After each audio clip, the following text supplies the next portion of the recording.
The Tron bike is now the TTT bike of choice. If it's completely flat. Well, I mean, TT bikes are faster. Oh, well, you didn't, I guess that thing you published didn't include TT bikes? Correct. No. And see, that's the idiot in me didn't realize that. Maybe you probably said it in there. Yeah, I don't even know that I did. I probably should have made that more clear.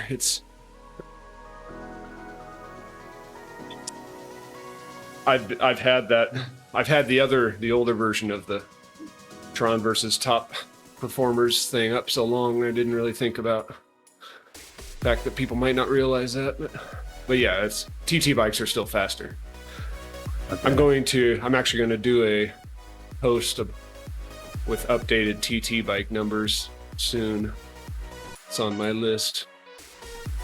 So incremental progress towards upgrades is counted in tenths of a kilometer, full kilometers. Do you know that answer? I don't actually. I think it's whole kilometers because I don't think I've seen, just looking on mine now, I've only seen whole kilometers. It might be that they actually save it in something more precise, but only display whole. Sure, yeah. Well, at any rate, I rounded off my warm-up to the nearest kilometer, which means I might get the first level upgrade on this frame 5K before the finish today. Yeah, I just looked and I'm 160K into my 200K to level up the Pinarello frame. Oh, you're going Pinarello. Yeah.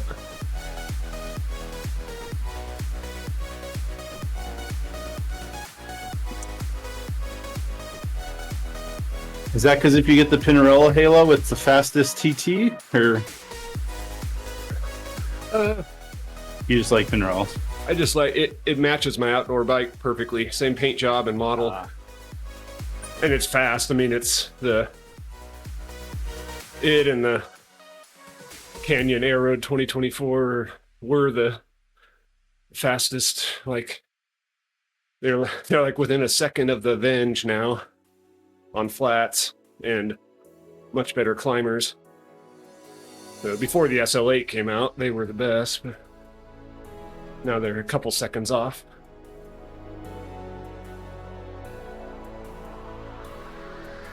Did you say you were 160 in or 160 remaining? 160 in. So you got to update early. Yeah, I guess I did. I'm in that collective group of ride leaders that gets it. We get the updates usually like on Friday instead of Tuesday. Okay.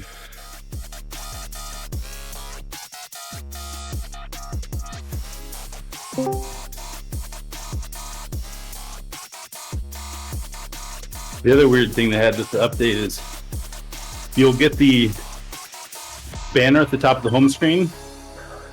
Talks about the upgrades, but when you go to your garage, it doesn't show you any upgrade levels until sometime later, and not necessarily an update later. Not clear. I believe it's an update later.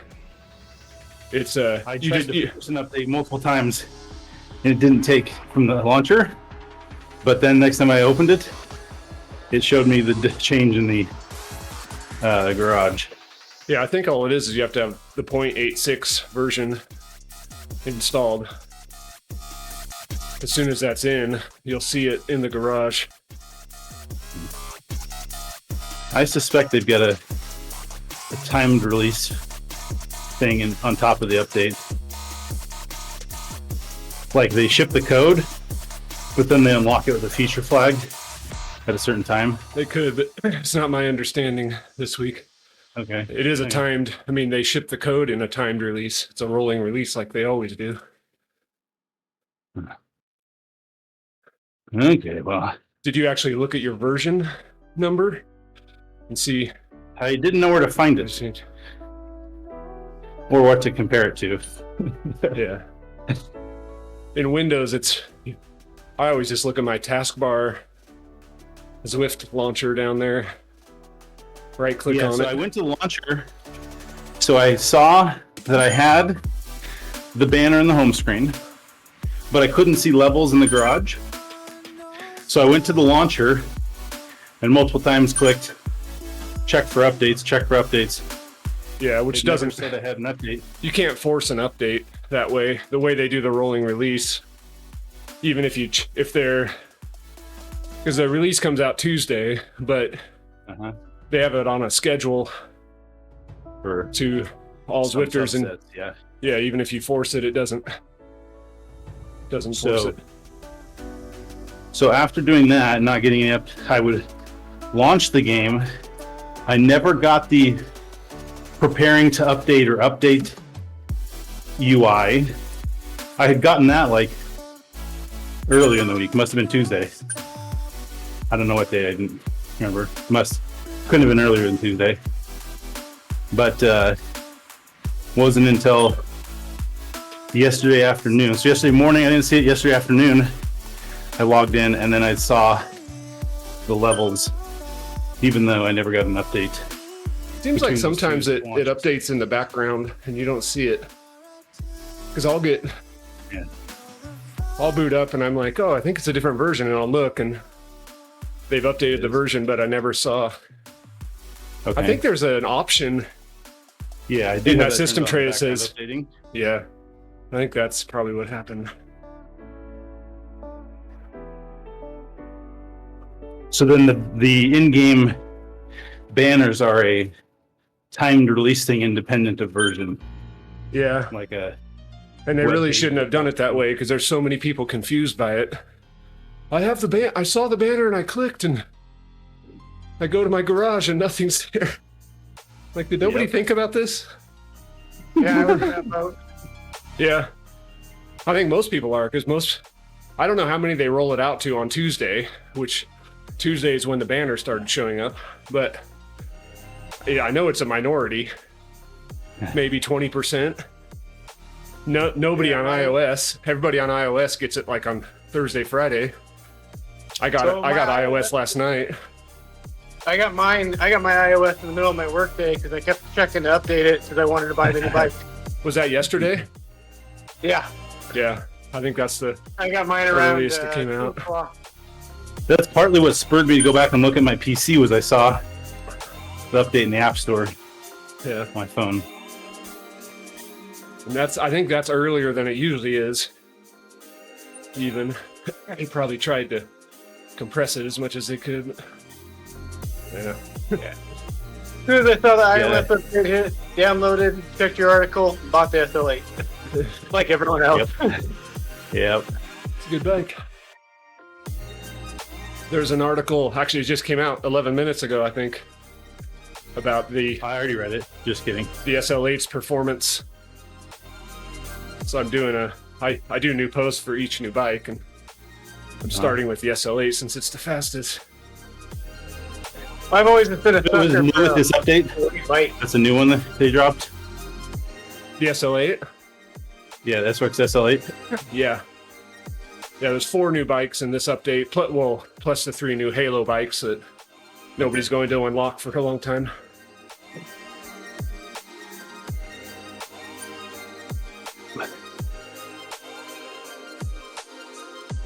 So did they give you some special account for you to do your testing on that had everything unlocked on the beta server or something? Yes. They actually... Yeah. Yeah, they did. They made it... They gave me a couple tools that make it significantly easier. I can kind of script my tests now. Okay. And they were precise down to the 10th of a second, although you can do the same test twice and it's typically within about half a second.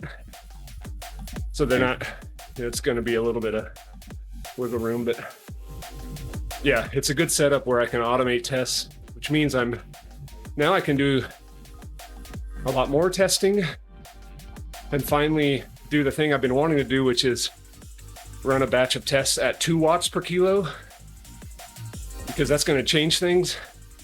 Sure. At 4 watts per kilo on the Alp, the aero effects still matter somewhat. The flats, yeah. So it's knocking down to 2 is going to make the lightweight bikes shine a little more on the climbs and be more accurate, of course, for all the 2 watt per kilo, 3 watt per kilo riders.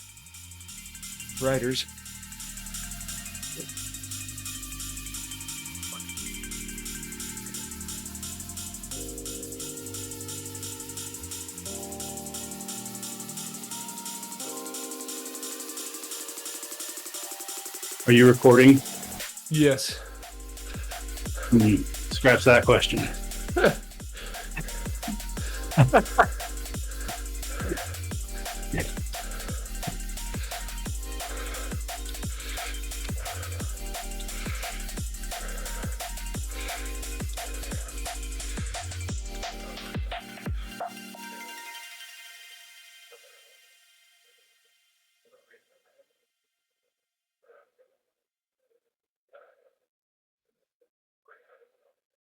James bail on us again.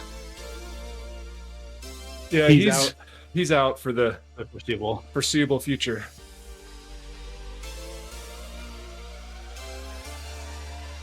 He's doing his own. He's got daily rides or close to that, events that he posts, but this one was just too long for him.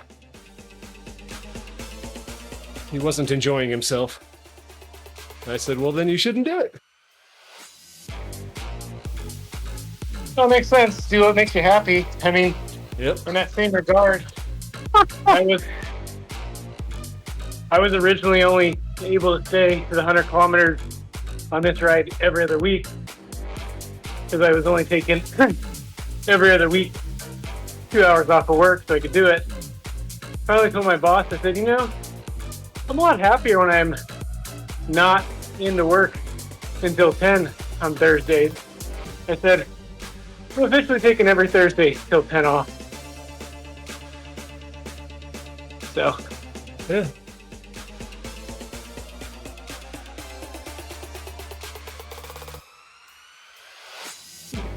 So I'm officially locked and loaded for these rides until end of, midway through July. Nice. I was just looking the other day on Zwift Power and a quick search, and it showed I'd done, I think, 11 of these already. I thought, man, they notch up quick. I signed up for Zwift Power when I first started, and I don't think I've ever logged in since. Or should go look at that. Do you race at all? No, Yeah. not really. I don't think I'll do it. I mean, heck, I've only even done one big spin. I didn't do any of the other events. I generally do this ride on Thursdays, the 100 miler with BMTR on Saturday. That's a lot of riding. Just those two. That is a lot. And then weekdays, I normally just do 2 hour zone 2s by myself in the morning.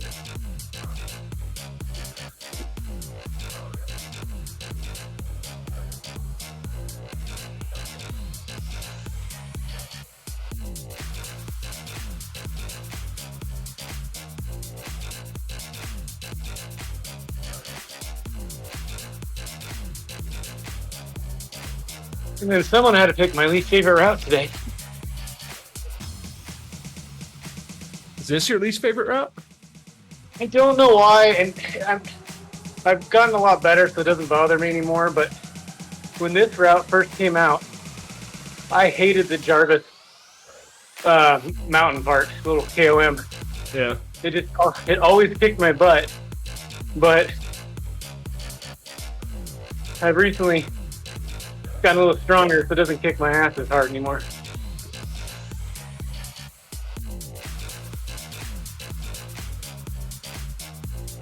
The rest of the ride's awesome. Just the KOM. The big Hey, Jarvis did you see KOM. See my domain fishing troll? I did. That was nice. That was. I think that's- next time somebody asks, I'll say zwiftinslider.com and go There you register go. that. There you go.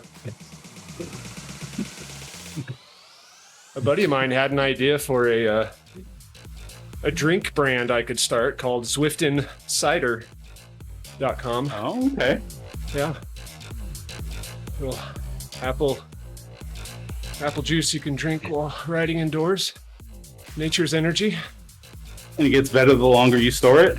Yeah, yeah. The good cider.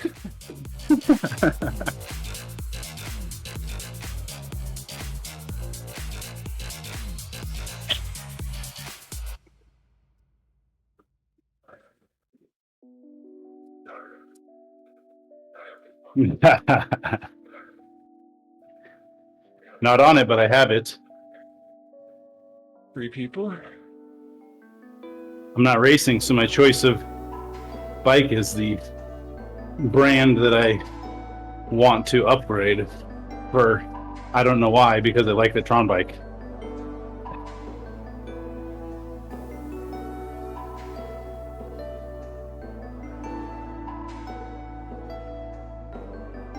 The poor Tron bike lovers have to upgrade 3 Zwift bikes in order to start upgrading their Tron. So you have to ride a crappy Zwift bike.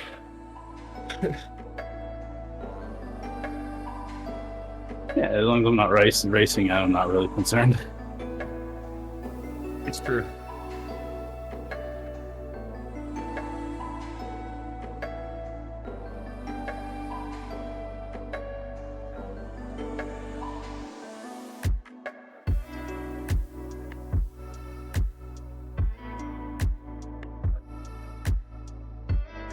I mean, I bought the frame because of your article, but I also bought the frame because I don't know why, but I always love a white framed bike for some reason. It is clean. I think Zwift is missing the boat when it comes to color schemes and selling them. In the frames. Just Yep. selling them for 100,000 drops or whatever. Yeah. Being chump change? Totally. No. Well, did you see how much it costs to upgrade a Halo bike? 10 million? 10 million to upgrade it, Chump and change? 10 million to buy it in the first place too. Ah. You're going to spend 20 million drops to have a fully upgraded Halo. That's a lot of riding. How many drops will you earn throughout the upgrade process? Quite a bit. I need the math right now, Eric. I need a estimate. I should do that. Because it is like several thousand kilometers of riding.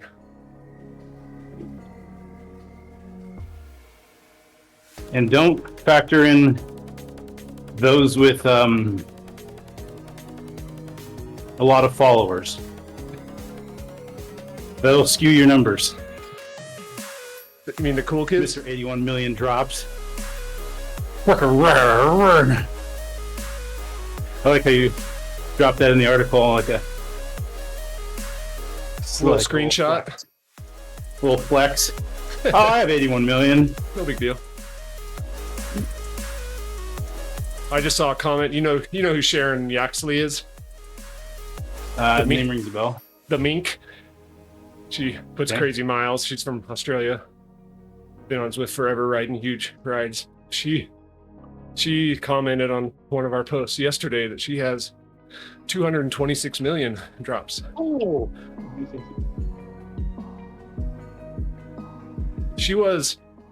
I think she might have been the first lady to hit 100,000 K on Zwift.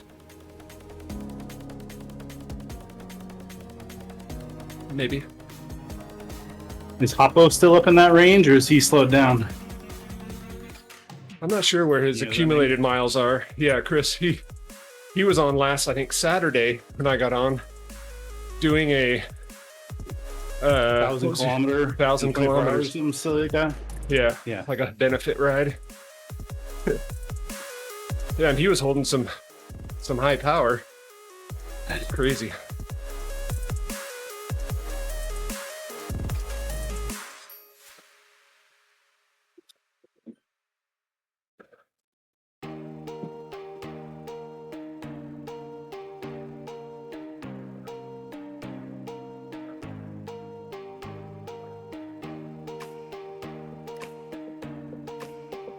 Is the bike set up a pay-to-play scenario? Do you know? It's not.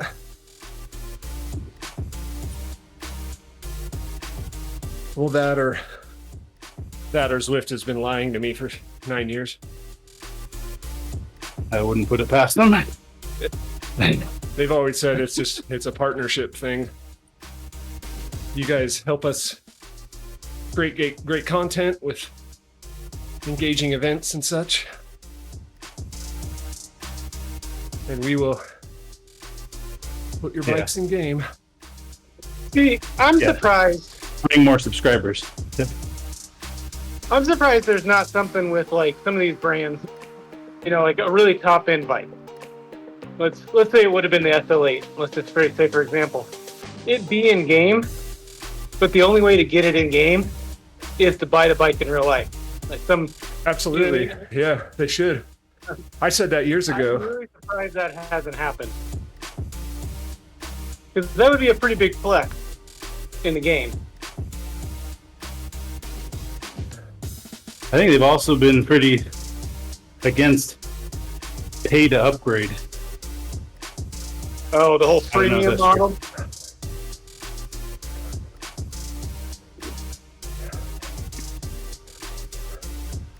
It makes sense to me that, I mean, if I was a bike brand, I said years ago when I first started testing bikes, actually, I said, like, people, a lot of Zwifters say, like, oh, it's just a virtual platform. The performance of the Specialized Venge in Zwift doesn't impact my thinking about how it performs outside. But that's not true. It's not true for a lot of people. You can't be.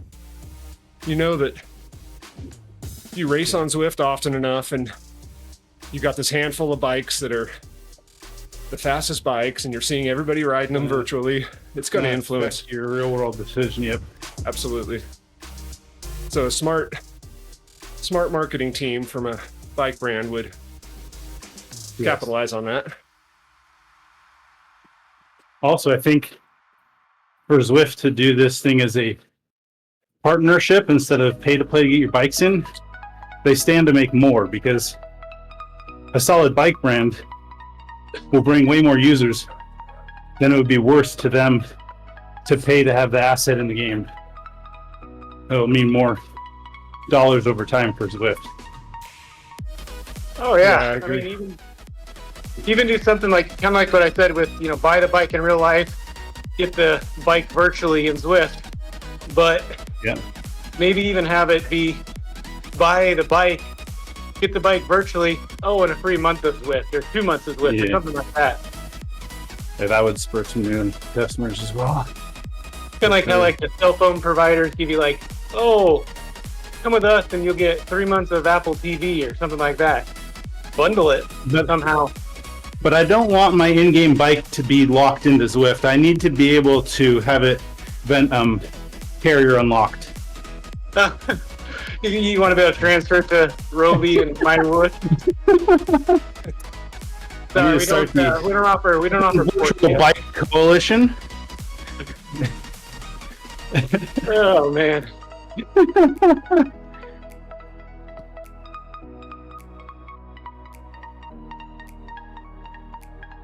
Now that's my first ride on the 369, Eric. We'll see how it goes. All right, let's find out. I tried a few tastes of it the other night when I was mixing some flavors. I think I'm gonna like it. How many scoops per bottle and bottles do you have I lined got- up for today? I got 2 bottles today. Each bottle only has 1 scoop. Just because I just wanted to test how my stomach handled it. Okay. So I'm you probably generally have some real food. on standby. Besides that? if needed. Yeah. I've never been a big handle a whole bunch of sugar type of person, so.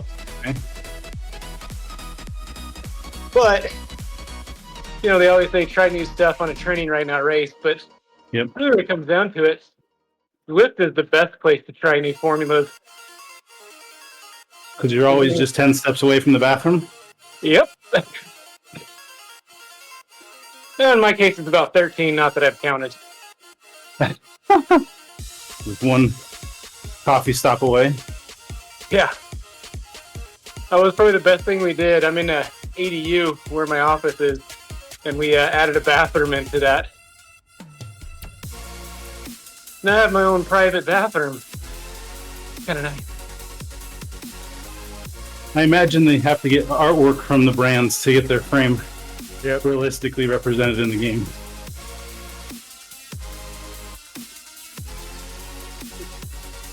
I mean, that even goes for like jerseys and stuff. Like Yeah, for sure. The official. all the clothing, I mean, Ralph, whatever they're pronounced. Yeah, it's They get- for sure. That's why adding jerseys has always been so quote unquote costly. Not necessarily monetarily. Just takes a while. And Yeah, the artwork. getting the artwork from which is probably in different formats depending on how it was originally designed. Yeah. Huh.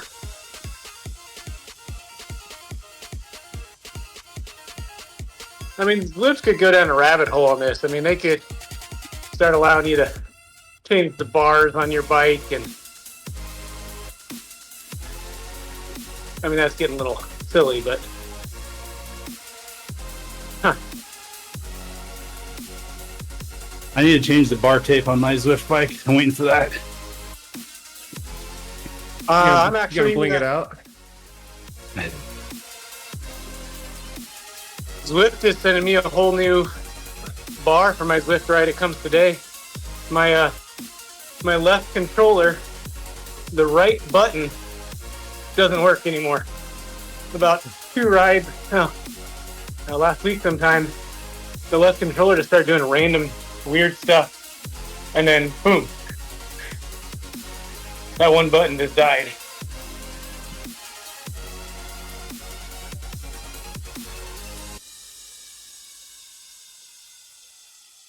That comes today. I think I saw some of your comments in the comment section, Eric. I was pretty sure they started with good afternoon. Some of them. They're getting there. No, it's actually been a pretty positive week. It's not. I mean, folks aren't like. There's not many complainers, but just so many comments. It's crazy. I've stopped trying to stay on top of them all. I haven't really read the comments. What are people complaining about?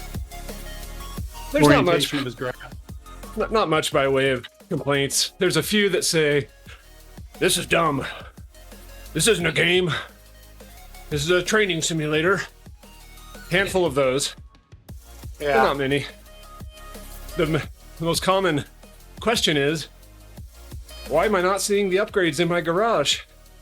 Because they haven't updated their version yet. Because Zwift made that confusing. And I'm sure there's some people that are like, no more bikes, I want more roads. Yeah, there's a few of those. Why are you spending time on this? When I would trade all these features for 10K of new roads. Yeah, tattoos would be sweet. Anyway, it's been, as updates go, it's been a well-received one, in my estimation. You said tattoos. You know how much you could get Iron Man people to pay in game to get the stupid Iron Man tattoo on them? Yeah, but Iron Man is partnered with Full Gas, so are they going to let you have their tattoo? They should, but they probably won't.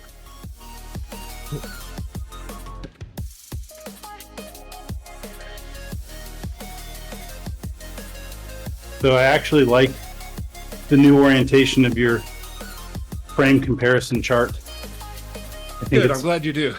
I agree that it's much more intuitive. it's different, yes. So if you're expecting the old one, it's not the same. Yeah. I also need to know seconds saved in relation to what? It says in the post, or at least some of them, in relation to the Zwift carbon frame. So I do the Zwift carbon frame with the standard 32 millimeter Zwift carbon wheels. And then I test all the other frames on those same wheels. So it's those time gaps. And then with the wheels, it doesn't really matter. Or I guess it does. So when I give time gaps for the wheels, they're compared to the 32 millimeter carbon Zwift wheels. Yeah, I like the hour metric. I've been thinking about doing that for years. I just didn't have the testing set up to make that easy to redo tests, and Yeah. didn't want to go back and redo everything. But since I had to go back and redo everything anyway, I figured now was the time. Make the change, make it more intuitive. I have had a handful of people comment confused over what does it mean? Like, how do you save time over an hour? I'm like, what do you mean? How do you save time? Like, that seems so intuitive to me. That is a fair.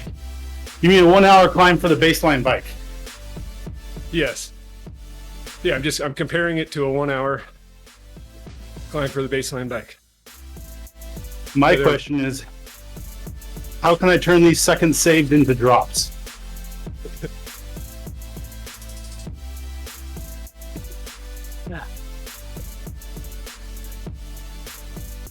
Well, I for one like your new chart. It made sense to me. Well, thank you. I'm glad it did.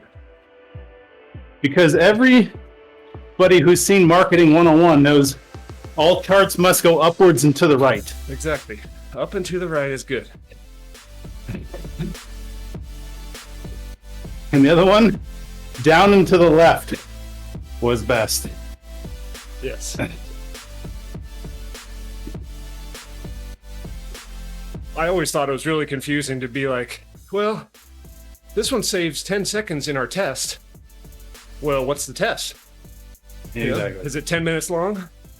Is it 4 hours long? Oh, it's approximately 50 minutes long. So the flat section, how much time does the baseline bike take from the flat section? An hour as well? You mean in the, like, with the new data that I'm doing, or with the old? Yeah. With Well- with the old test, my flat test was about 50 minutes as well. That's why it was Okay. 2 laps of Tempest. So Okay. the Alp and the 2 laps were pretty close, within like a minute of each Okay. other for Okay. most bikes. So that's why I did it that way. But Okay. Fair. now I'm normalizing them to hour gaps. It's the same roads, just presenting it in hour. I'm extrapolating the results of the test Got it. and presenting it as an hour Linearly? gap. Yeah, that's all. Because there's no way to ride up the Alp for an hour straight at 4 watts per kilo. That doesn't work. I'm taking my coffee stop. You better believe it. All right, let's message. Coffee shop is open. Coffee's hot. I guess coffee's served.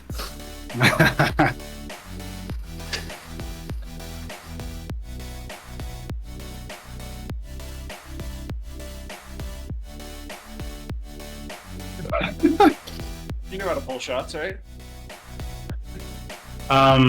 Like miss my skeet and trap shots? That's what you mean? I pulled to the left. Missed another one.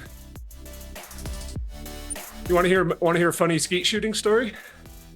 Speaking of which, A funny what story? Sorry, I was looking at the. skeet shooting, Okay, trap yeah. shooting. I'm not what I call a gun guy, but I'm not opposed to guns. I just never have really been into them.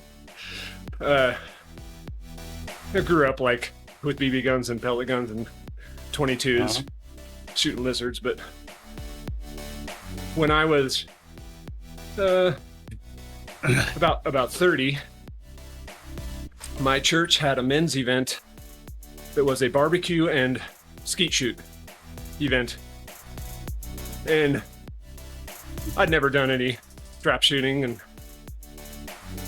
I went just to help out. I'm like, oh, I'll barbecue and Not stuff. as manly as it gets. That was manly. And meat. Exactly. So I just went to help, and there's like 40 guys there, and we're doing our thing. And towards the end of the first round, some of the guys are like, Eric, you gotta shoot. And I'd never shot a shotgun in my life, actually, before that. I shot some kind of big bore rifles, but not, for whatever reason, not a shotgun. What gauge? 12? 12, yeah. Yeah, a couple wimps were shooting 16s, but all the men were shooting 12s. So I'm like, oh, no. And finally, they convinced me, like, you gotta try it, it's so much fun. Okay. So I get one, take a couple practice shots. And then I do my first round of shots. And I did like really well. Just destroying these clay pigeons. I'm like, oh, that's kind of fun. You pull the trigger and they explode. I end up winning the trap shoot that day. And the prize was a $200 gift certificate to our local sporting goods store, where I promptly bought a shotgun because it felt like the only right thing to do. And I'm still not a trap shooter. Run more than 200? Depends on the gun for sure, but I bought the Mossberg, which is like the working man's shotgun. I think it was $160. But like my cousin Boone, who's a stud, I mean, he owns hundreds of guns. He's a hunter. His trap shooting shotgun was like $2,000. A Browning over under. Ask us what our bikes cost. Same thing. Yeah, right? same thing. And Boone's definitely a better trap shooter than I am. But for whatever reason that day, so I own a shotgun. Keep it for home defense, just in case. I've only actually had to pull it out a couple times. My dad got her a shotgun for her 40th birthday, and she had never shot a shotgun before, and I don't think since. Although she thought about it at that party. They'll pick back on while you it was for aimed sure. at my father. Yes. Yeah, I'll use this gun. He's like, well, I'll take it out, and I can take it out and use it every once in a while. It's like buying her a 4-wheel drive vehicle. So it doesn't, go bad. Yeah, it doesn't rust. It's important.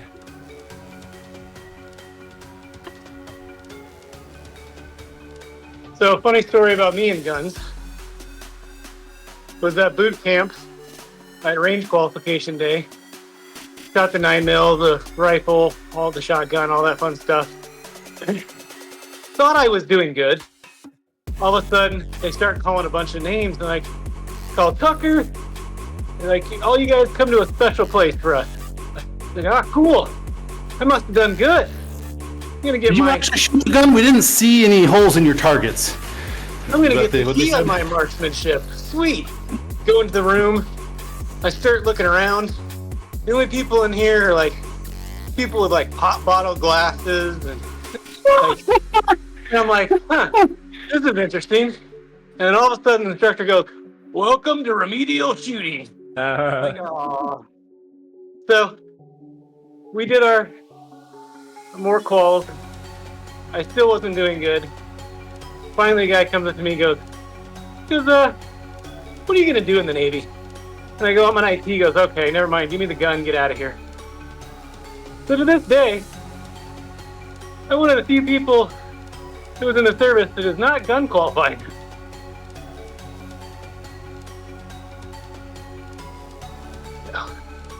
Yeah. Yeah.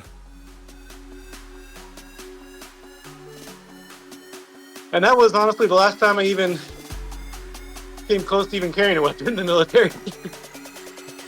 Like, let's put you on comms, sir.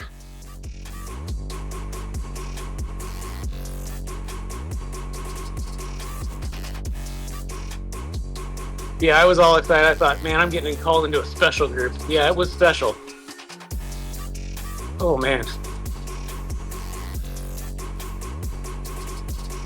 27, good. That means I might be able to tap out at 25 if it's taking too long. Ooh. Oh, March 27th. Yes. Ah. I was like, is 27 actually 100K? Is either of them 100K? It's Yeah, just a 25 is. Yeah. Okay. I've only done that 25 lap volcano once before. Accidentally. That's how we started this ride. The very first one of these was that.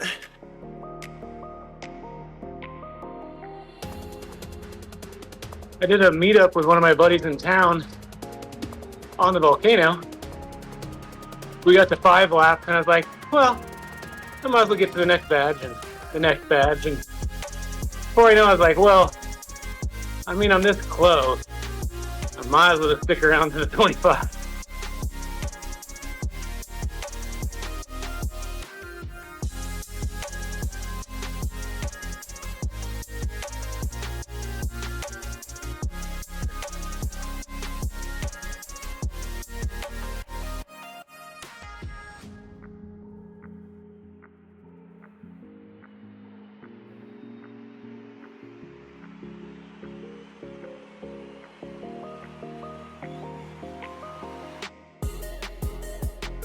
I've seen disc wheels on road frames before. I think it looks When silly. I was doing a relay, Moab to St. George. It was like, I don't know, 450 miles. I forget how much climbing it was. A lot, like over 20,000, maybe close to 30,000. But there was a flat section. And do you know the name Dave Zabriskie? I don't think so. You ever heard of D's Nuts? Yeah. D's stands for Dave Zabriskie. Oh, well, there you go. DZ. Ex-pro. Confirmed doper. He had a team of mere mortals with him, and his companion was coming in to this transition with a group of people, and there sat Dave with a shallowest front wheel I've ever seen and a disc wheel in the back on the road frame. And the first thing he does is attack the crap out of the team so he can just solo and proceed to put like 10 minutes into them over 20 miles or something stupid like that. Wow.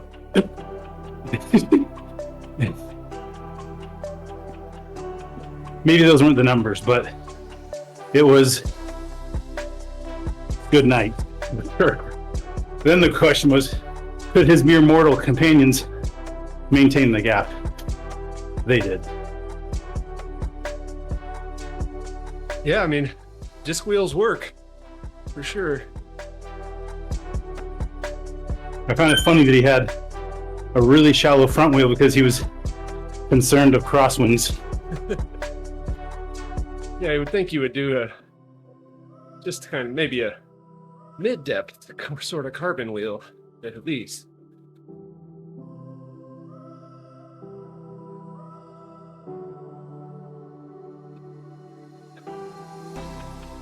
I think it wasn't just the wheel.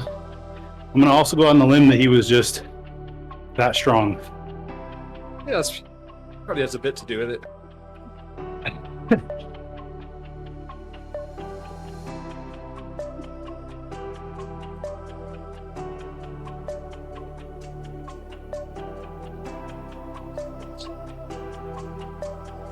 cool thing about that relay was the only rule was the designated person for each segment had to ride. There was no rules about how many extra teammates you had. Yeah. So if you felt like you needed teamwork on a section because your guy was by himself, you could deploy your other team member so long as they were okay with tacking on more distance. What were the team sizes? 4, I think. Yeah. So if you just did it straight up, each person was going to be doing a hair over 100 and varying amounts of climbing depending on how you split it up.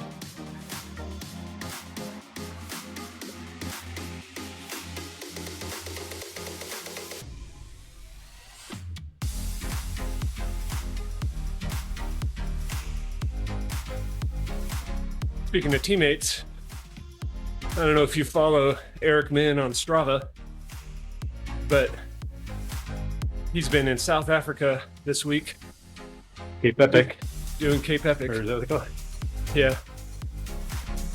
Which, even if you follow him, I think my understanding is you cannot publish GPS traces of the race.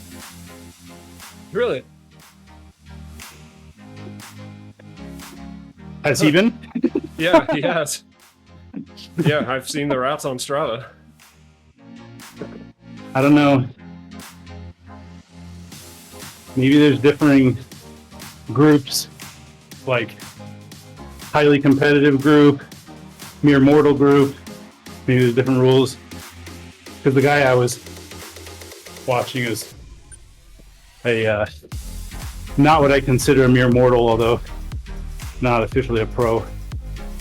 But I think he's competed for the USA in world events in mountain bike.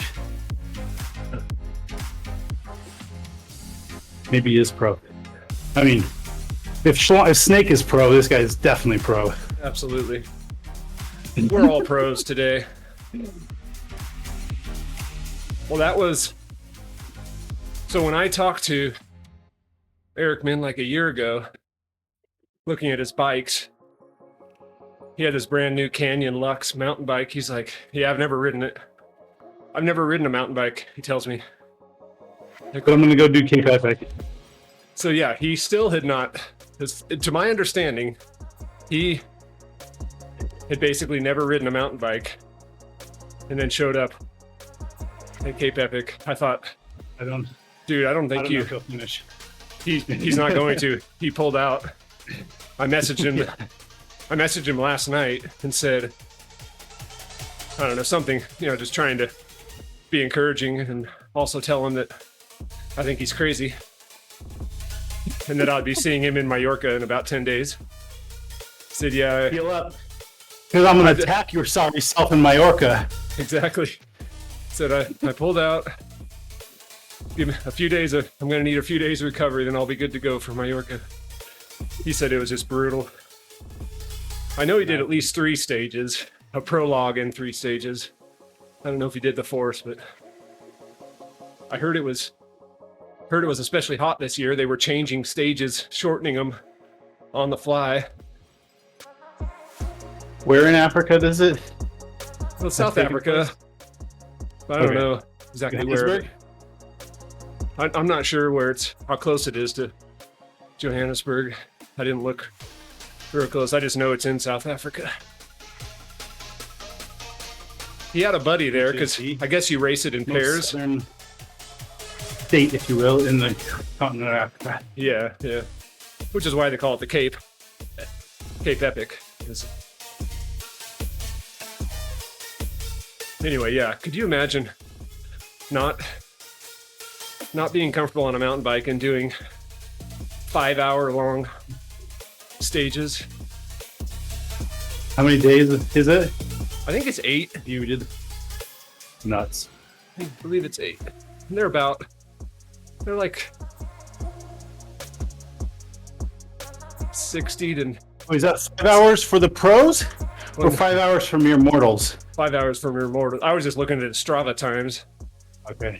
The stages are like, I think they're like 70 to 90K each, with probably 2,000 meters of elevation on average each day. And they're not paved, in case anybody was curious. Not paved. Yeah. Crazy.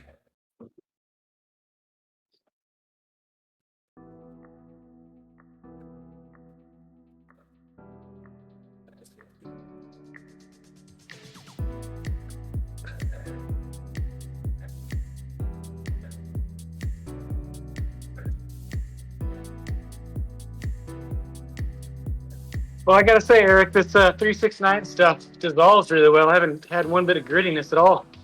Oh, yeah. That's good.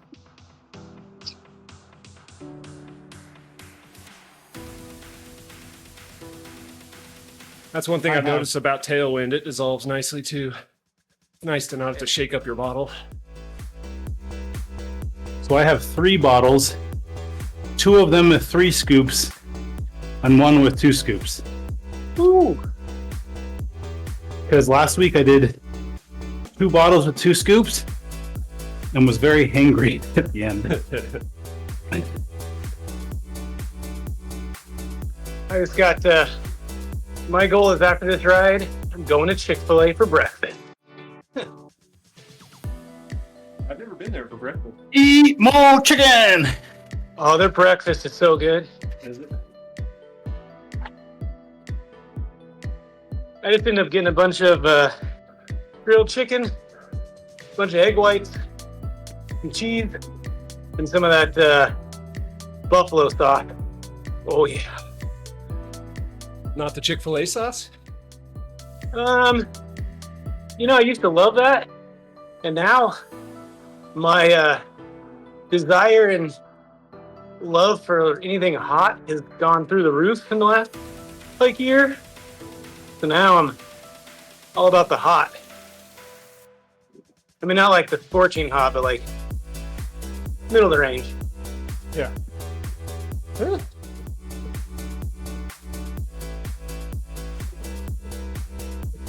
I'm usually not a spicy guy at breakfast, but sometimes.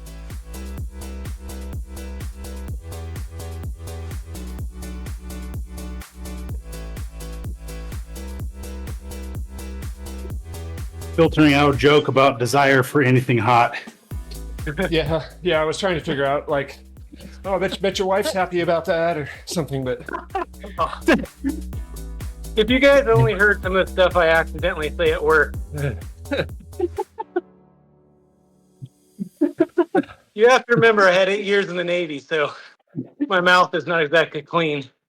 well, yeah, but at least it wasn't like the Marines. Oh, them scoundrels. Those guys are disgusting. Those crayon-eating jarheads. I can't even...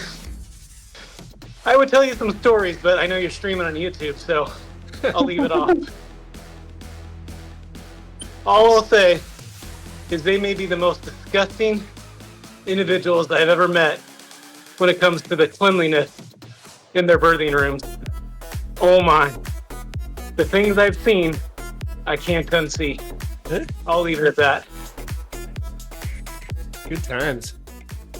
So then on an aircraft carrier, ship's company people actually assigned there. The Marines with the air squadron, they leave like a week before the deployment's over. They fly off. So then with the last week of deployment, we have to clean up their spaces.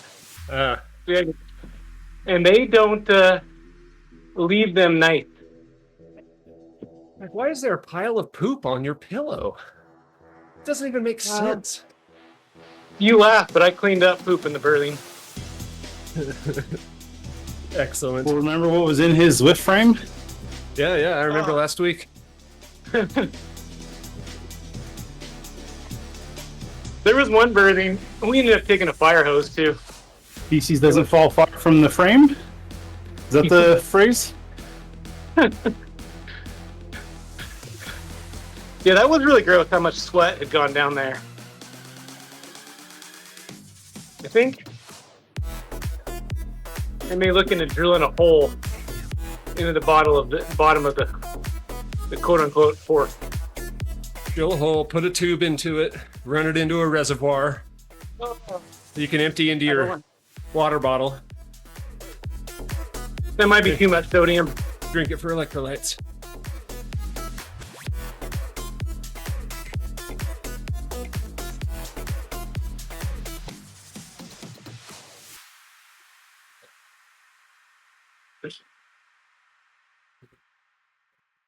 Oh goody, my favorite climb's coming.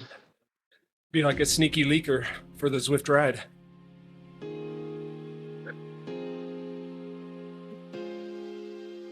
Yeah.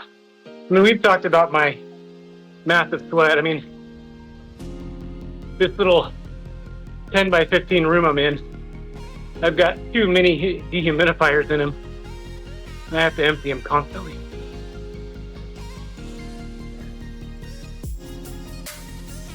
Which when I first Is it a got them, I was like, basement? Or do you have any Say what? windows? oh, I have Is it windows. a basement? No, ground floor. I've actually got 4 windows in this room. But it's like 20 degrees outside, so no thank you right now. Sure. Well, if you just crack them a little, you'd be surprised how much that'll take humidity out. Oh, I normally just open the door to the garage. I have one, my main door swings into my 2-car garage. So, I know because I, after each of my rides, this is I Zwift in the side garage, like a 1-car side garage, and it's usually up to like 60% relative humidity or more, and I'll just crack the side door for an hour or so after I'm done, and it'll drop down to 30% humidity. I'm looking at one of my humidifiers and it says it's 63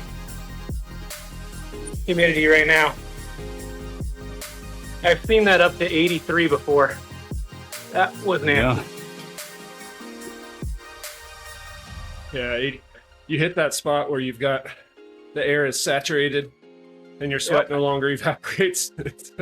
That's the worst. When the walls start to bleed sweat, there's an issue. Yeah. In boot camp, you used to call that making rain. Because the humidity holds on to body stank. Oh, yeah. You're like, yep, we need to get the humidity out of here.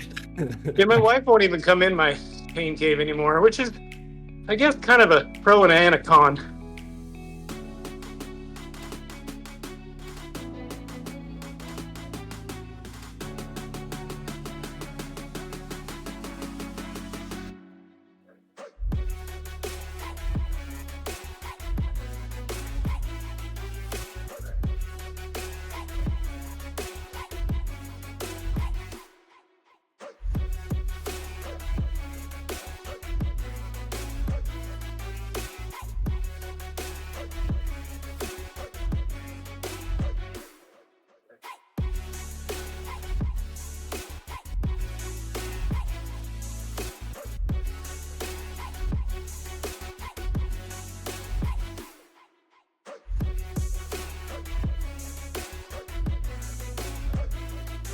I'm always surprised by how long this climb actually takes.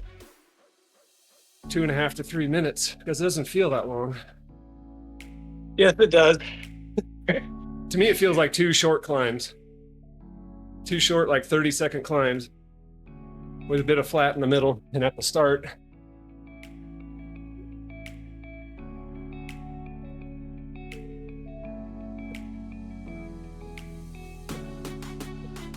Wow. I think now this hill is just pure mental. The reverse direction is worse than the forward direction. I think I've only gone this direction. The forward direction feels longer to me. But it's not as steep. That's true. Yeah, this one has 2 steep bits with a flat in the middle.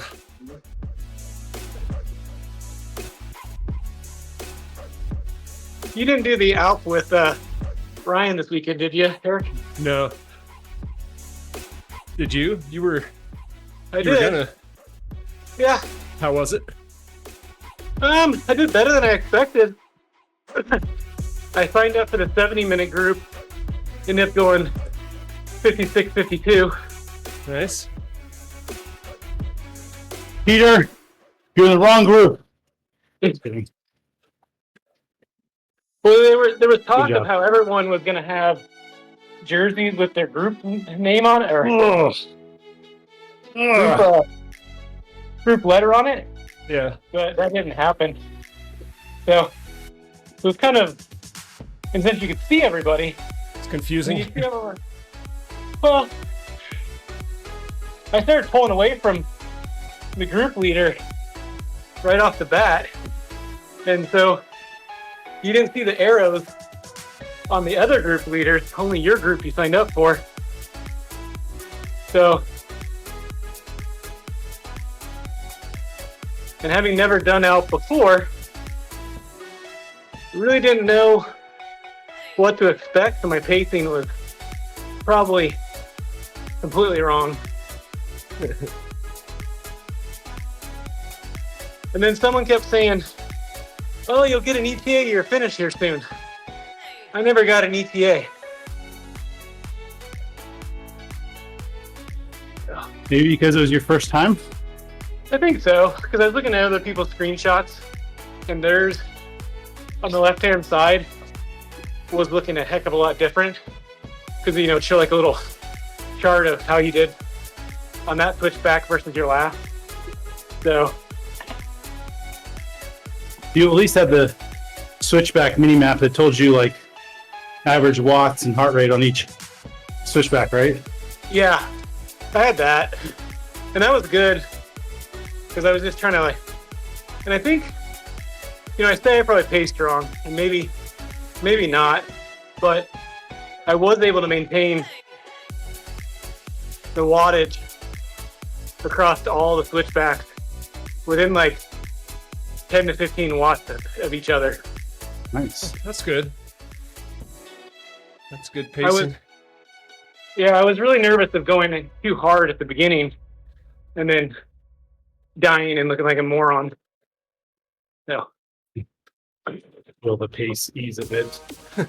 You actually did that climb pretty mellow, I felt like, because I Yeah. didn't think I went that hard and I'm ahead of you.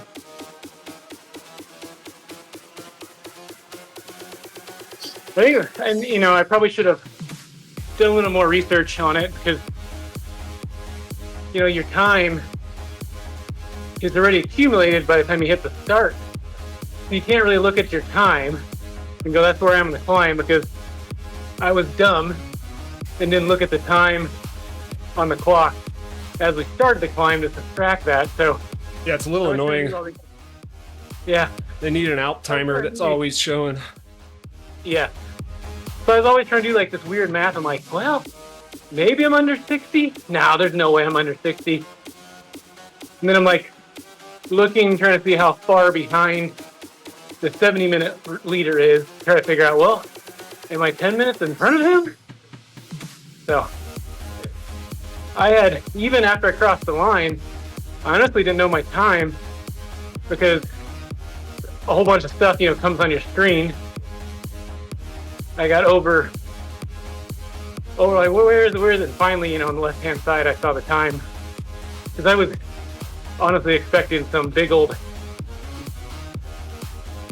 sign dead center of my screen. "You're out time." Or at least a sign like they have on the grade that says the FTP. Yeah. It'd be cool if there's a sign that said "You're out time." They'll just show you your ETA in the top middle HUD. That's where it usually shows. And I every never got segment an will ETA. show it that. But you've seen it on other segments, right? Oh yeah, 100%. I did not get an ETA, and maybe that's just because it was the first time. Shouldn't be, because first time for the ETA, your You're times just don't racing matter. against other people. Yeah, it's Yeah. just talking about the current leaderboard. Yeah, so I had no ETA, so I don't know if I'd have seen the ETA. They just assumed you weren't going to make it. That's what's going on. Estimated time, not DNF. James had no faith in me. So I don't know if that was a good thing not having ETA or not for me on the first time. I think it allowed me just to say, screw it, and I'm going to do what I'm going to do, which was kind of nice, I guess. I think you only get the ETA like what, last 10% maybe? Yeah, well, someone not for long. Yeah, someone in the chat said we'd get it at 1 kilometer left. And I hit 1 kilometer, nothing. Possible. I don't know what the formula is. Yeah. That seems late, but... Honestly, if they just add a counter of how long you've been climbing, it would be great. Got my stage 1 upgrade notice. So you're going to your drop shop, your frame shop right now to do it? No, because that's the problem. You can't do it if you're moving. Ah! And I told them that yesterday. I said, you guys got to fix that. Because now I'm going to forget about it. We can pause, Eric. Can you just pull over and let you upgrade? No. Can you do it while you're on a coffee stop? I doubt it, because you're still moving. I think it kicks you out when you're in a coffee stop. Kicks you out of the coffee stop. Yeah, don't worry. We'll totally wait for you. Yeah, we'll totally wait. Just around the bend up here. We'll stop. Supposedly, they told me yesterday, because until you purchase the upgrade, your work doesn't start counting towards the next stage. You're a worthless human being is what that means in this period of time. Yes. Your next 60K are garbage. They're nothing. They told me yesterday that they bank your activity for the current activity. So if I buy this at the end of my ride, the next It'll 60K apply. will count. But we're going to test that today in a very real way. As in, there'll be a letter from the editor if it doesn't work. Exactly. I'm feeling a good afternoon, James, coming. Yes. In fact, I'm going to set myself a reminder so I don't forget to buy that upgrade. Set the reminder for 11:59, just so that when you say good afternoon, it really means what you want it to mean. Oh, man. Ooh, we got a big group up the road. 19 riders, 12 seconds ahead. Can we bring them in? It's been yo-yoing. Bring this beacon group back? They came back after the climb. They were together. I'm doing my bit pulling back. There's 16 ahead of me, Eric, and they're like 2.5 minutes ahead. Yeah, there's definitely a big group of Zinders off the front. I'm in 36th with 19 riders just up the road. I'm 18th. There's one guy right in front, and then the rest of the big thinner. You're just like a minor sinner. I'll repent later. Yeah. Just venial sins, not cardinal sins. I think that's how the Catholic Church calls it. Just go off the front enough to make the ride leader uncomfortable, even though you're really going to come back. Just half-wheeling the group, basically. I got chastised on a BMTR ride the other day for flying. It was super fun.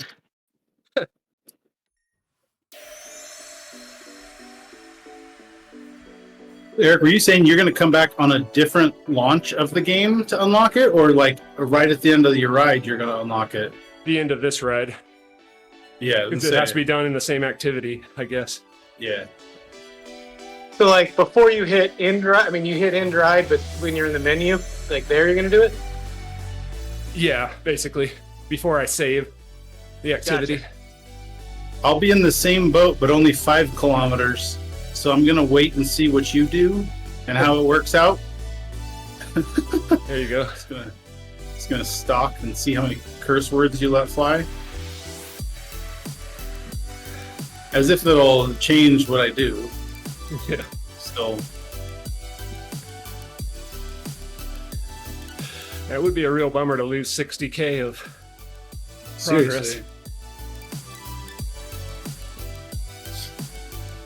But Eric, it's not lost. It's in your legs and in your body.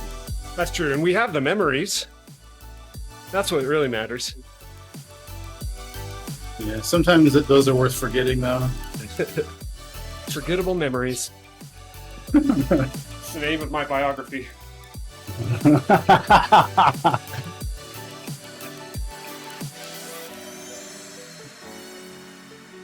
Oh, man.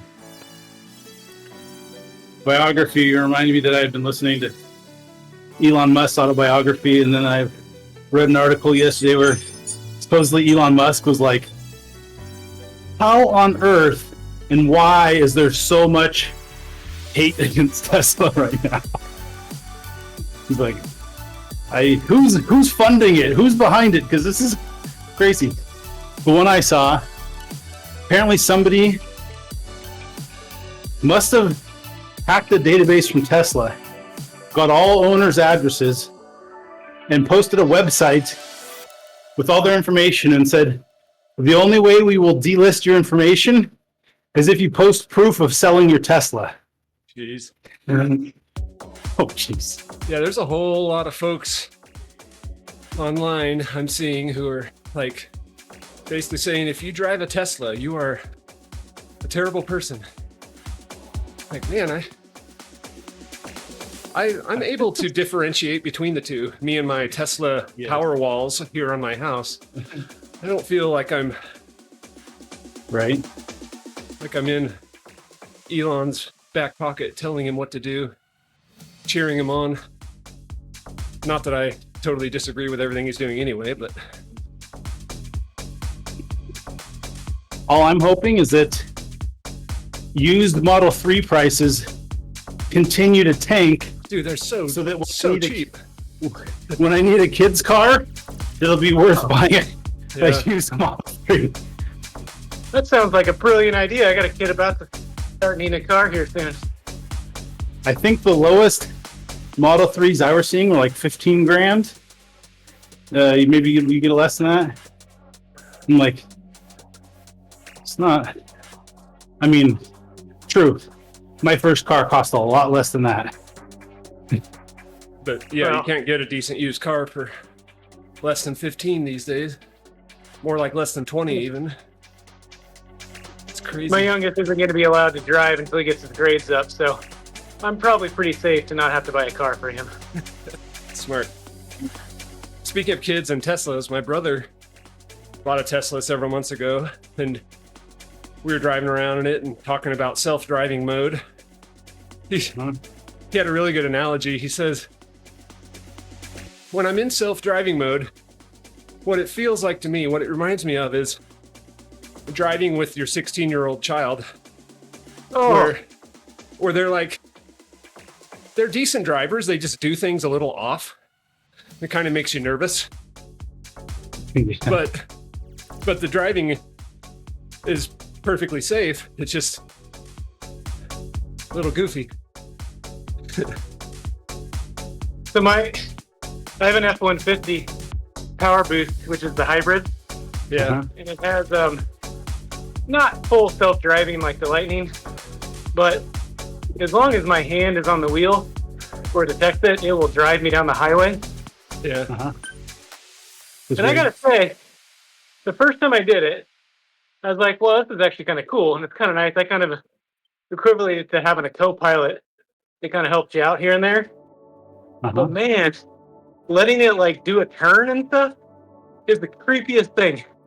I mean, you're going 75 miles per hour on the highway, and the road curves, and it takes the lane like dead center. You're like, it's just nerve-wracking to see the wheel turn, and you're not doing it. Yeah, Yeah. it's weird. The other one is they often don't cheat to the side of the lane when you pass a semi, Nope. and most Yeah. humans will. And you're like, this is awkward. Don't you see that truck? You and your 14 cameras? Don't they see it? Yeah. And no LiDAR. You saw that video? No LiDAR? Oh, the Tesla that goes through the Wile E. Coyote wall? Yes. Yep. Mark Rober posted a video testing Teslas versus cars with LiDAR in various conditions, and famously built a Wile E. Coyote style painted cartoon wall that looked just like the background, and the Tesla drove right through it. Yeah, I guess that makes sense. But then there's all this, well, he wasn't in the right self-driving mode. And like, it wasn't an anti-Tesla video. It was a, this is why LiDAR matters video. Yes.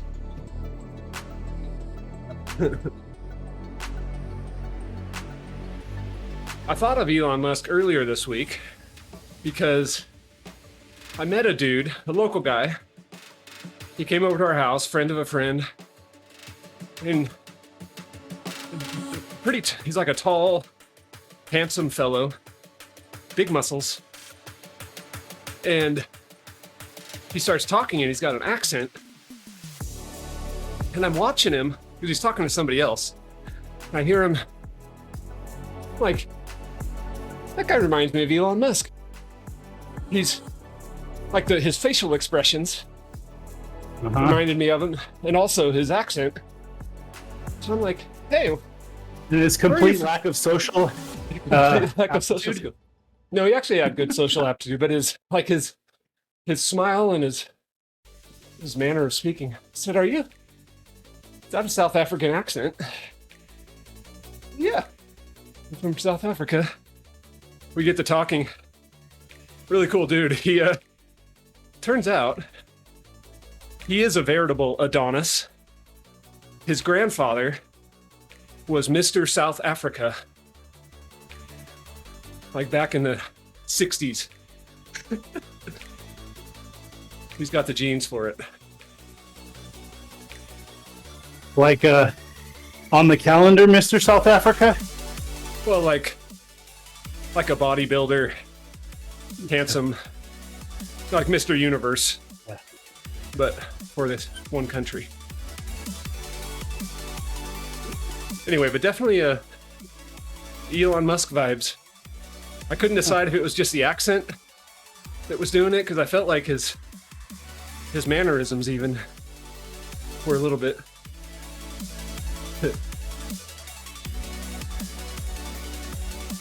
31 riders in the Beacon Group.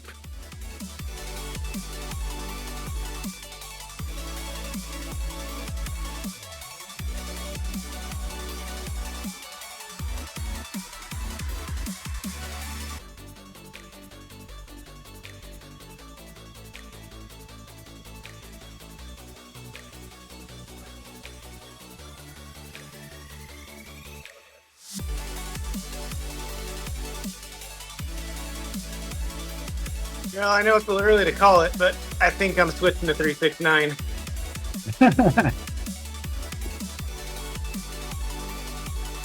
It's that good. I mixed one bottle. Like I said, they're each just one scoop, but I went to the dollar store and got some, 0-calorie flavors. I got high C fruit punch in one of them, and that's good.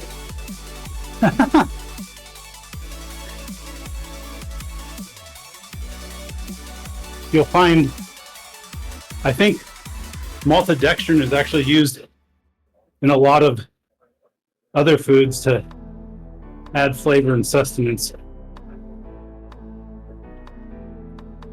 Well, it's like all the Well, it's like all the triathletes switching to those nerds gummies instead of gels. Which I saw one at the store the other day, and so I looked at the back of the package and was like, oh crap. This is better value than a gel.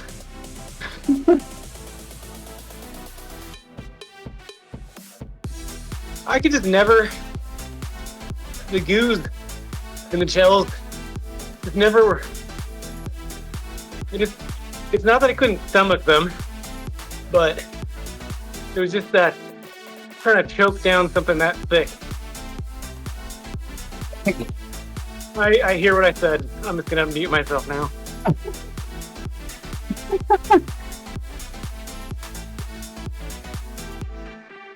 See, this is what happens to me at work, constantly.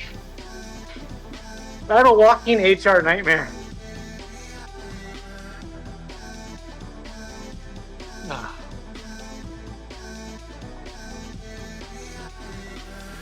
They actually have on my door at work a stupid things Casey said and not realized. And people add to it as I say these things. We have to take it down if HR ever visits.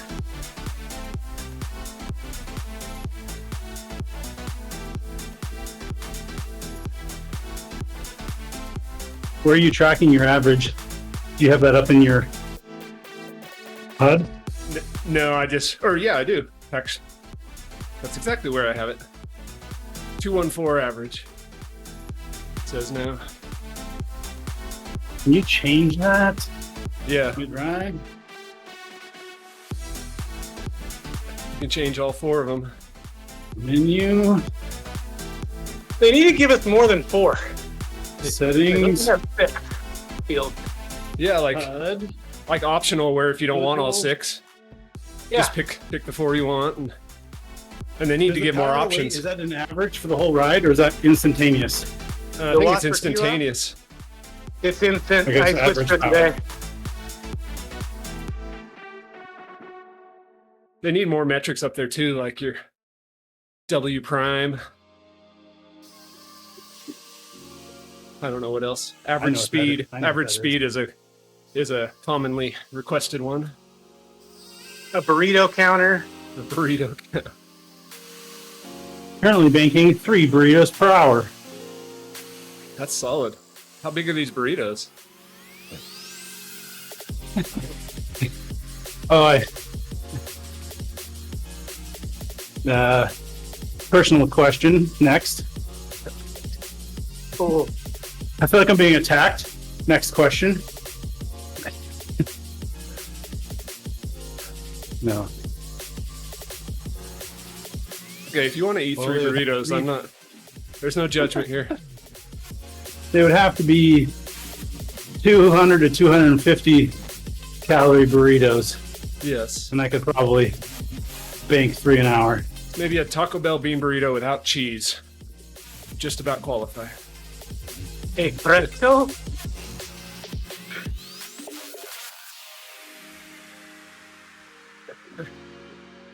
You know,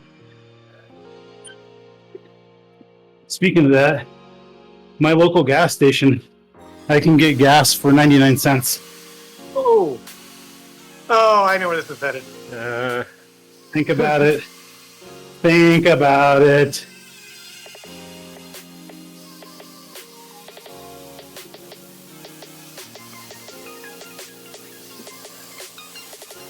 Yeah, I learned a valuable lesson that, what high fiber does.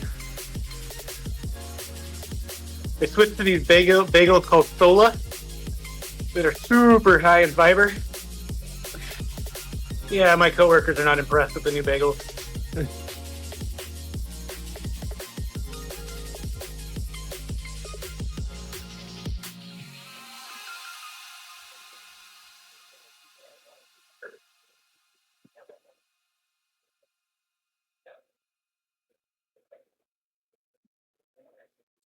What'd you say your average was in watts, Eric? Well, 213 currently. So that'll be roughly what I'll shoot for when leading. It'll unfortunately be less than 2.5 watts a kilo for me, but on this ride, raw watts mattered more. This is true.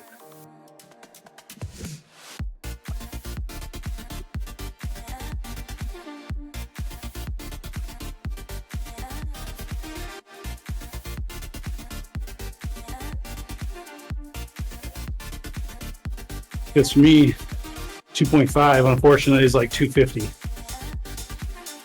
Fat man on a little bike. I think that's how the quote goes. Yeah.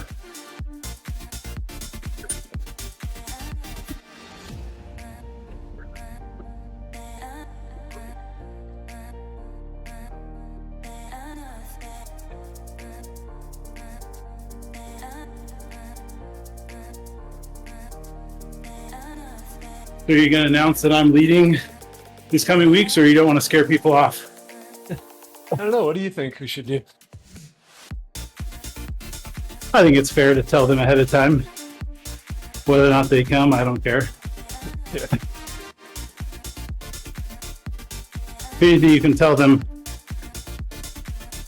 I've been leading for quite a while. He's was led a the- couple of rides. Just a couple. All right.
Stay here, says Glenn.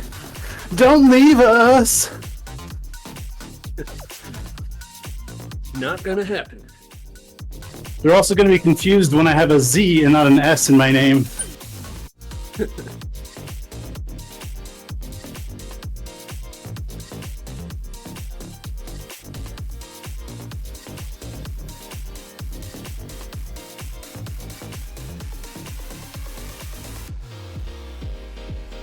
Also, completely unrelated question, but how many drops is it worth to you for me to wear the Zwift Insider kit?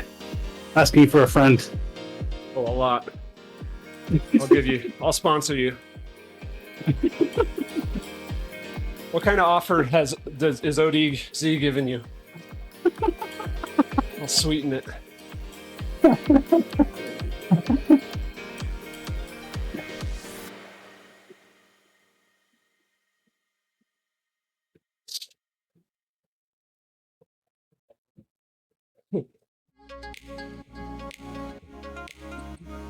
How many different versions of the ODZ kit do you have in your closet? All of them. Which How many? translates to... It's at least 3, I know. Let's see.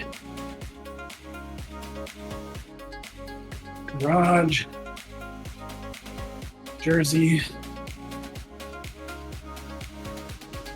1, 2, 3, 4. There's a women's version. That's probably the 4th. Whoops. Apparently I overcompensated when looking at my jerseys. You could tell as soon as you brought the menu up, I just thought you go, ooh.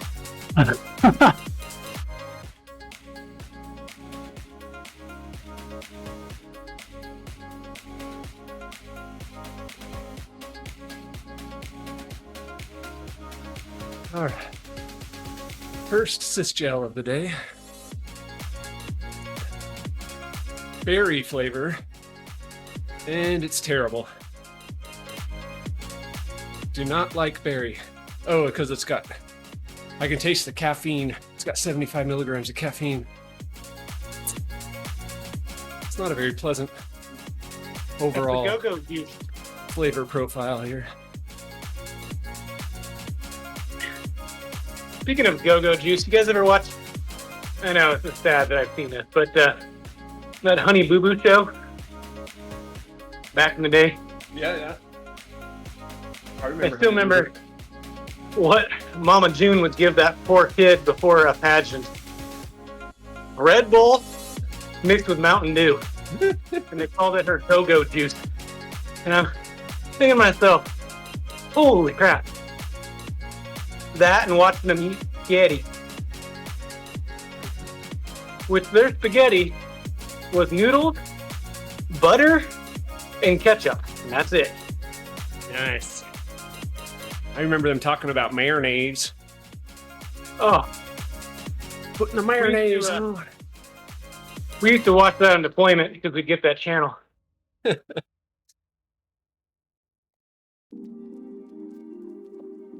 I was watching them eat some of that stuff. You're like, So gross. well, that's because of them. We had a guy in the boat who would eat anything for money. So we convinced him to eat an entire jar of mayonnaise. Needlessly to say, he was well lubricated and in the bathroom a lot. Yeah. And then about a month later, so we had these boxes of Otis Buttmeyer cookies we'd get. Yeah. We convinced him, and these are big boxes. We convinced him, we stole a box of these cookies from the galley, pre-made, so this, raw cookie dough. We took it up to the shop, started eating it, and then we got about halfway through the box, and we're like, oh man, we can't eat any more. We looked at him, and we're like, how much to eat the rest of the box?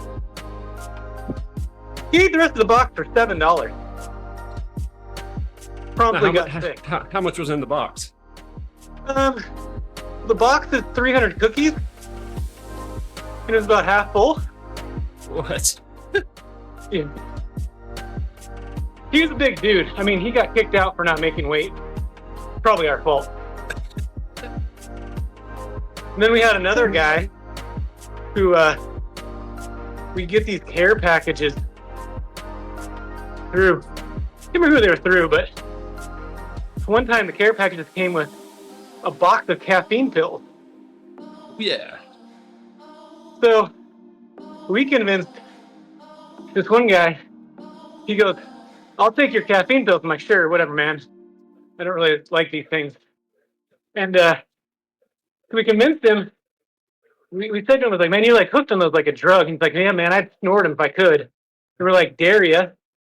Guy takes an entire box of caffeine pills, bangs them up, gets them into a powder, like nobody's business, whips out a credit card out of his wallet, makes a line, gets a dollar bill out of his wallet, which, mind you, there's no need for cash on deployment. We're in the middle of the frickin' ocean. We're not having cash. He proceeds to roll a dollar bill up and snort it. And I'm thinking to myself, yeah, he needs to be on the next drug test list. Dumb ways to die. Oh, he ended up in medical.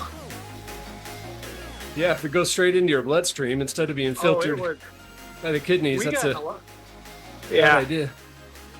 We got in a lot of trouble for that one. It was so worth it, though.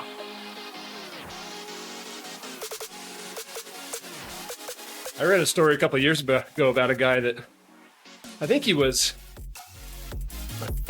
for a pre-workout, like a gym workout thing. He had some caffeine powder, and he mixed up his units. Ooh. So instead of doing Milligrams, it was kilograms. it was, well, he ended up ingesting, it was like 5,000 milligrams instead of 500, I think. That's what it worked out to, but he died of a heart attack. It's like 40 years old. Yeah, that's just very clear on the bottle. 1 serving per 24 hours. Yeah. Yeah, you don't want more than like a few hundred milligrams, most people. That's probably about what you want to max out at. I can't remember which brand it was, but I got a sample pack of their stuff from them, and I thought all of it was just normal hydration drinks. But one of them, I guess, was a pre-workout sample. So I put it in my bottle, started drinking it. And like 20 minutes into my ride, I'm like, man, I feel tingly. What the heck? Alanine. Yeah, beta-alanine. I was all tingly. I started sweating like crazy. I was like, I mean, don't get me wrong, I had a hell of a ride. But afterwards, You ever I looked used at the packet and I was beta-alanine? like, yeah. After the ride, I looked at the packet and I was like, oh. So I've got a I've been similar... using beta-alanine for so long that I've bought multiple kilograms off of Amazon. Yes. At least it's cheap. Yeah.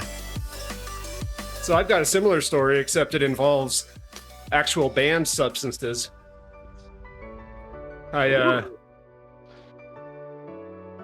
When I'd only been back into road riding for like 2 or 3 years. This was like 7 years ago. My sister was a manager at a nutrition shop, a big chain store, and she went to an expo where all those brands are giving away stuff. She's like, Eric, I got you a whole bag of stuff to try because I know you're riding and you like trying like pre-workouts and whatever. So she sends me this box, and one of them was called, what was it called now? It's been a while. I don't remember offhand what it was called, but it just said it was a pre-workout. Like, okay. I look on the thing and I'm like, I'm just gonna do half a serving before our big Tuesday chain gang race ride outside. I take it and we're in this ride and I'm like, dude, I am feeling good. I've never been this strong before. We finished the ride, best I've ever done on that ride, because I would usually get dropped eventually. It was a really high pace ride. So we finished that. We get back, I'm like, was it the stuff I took or was I just feeling really good? Next day, I had my weekly ride up a local climb that I do the same climb every day, every week. But I'm gonna take the other half of this, see how it feels. I ride up it, destroy my PR. Like, it just felt like I had a superpower. So I get back, like, what is in this stuff? I Google the name of it, and it brings it up on Amazon. And I start looking in the comments, and the comments are all saying stuff like, WADA. they're like, hey, is this the old formulation with the DMAA in it? Or is this the new one with that removed? Or with HGHH. Or HGH. I don't remember the acronym. I think it was DMAA. Something like that. And I'm like, and they're like, oh, this is the new formulation. So I look at mine. Is mine the new one? No, it is not. Mine's the original with the DMAA. So I start doing some research. Yeah. I start researching what that is. And it's on the WADA banned substance list. Basically like legal meth. But hey, it works. That's been of anything I've ever tried, like caffeine or whatever. Into doping. That was the thing I've taken where I'm like, oh, this is why people dope. Like, it actually felt like a superpower.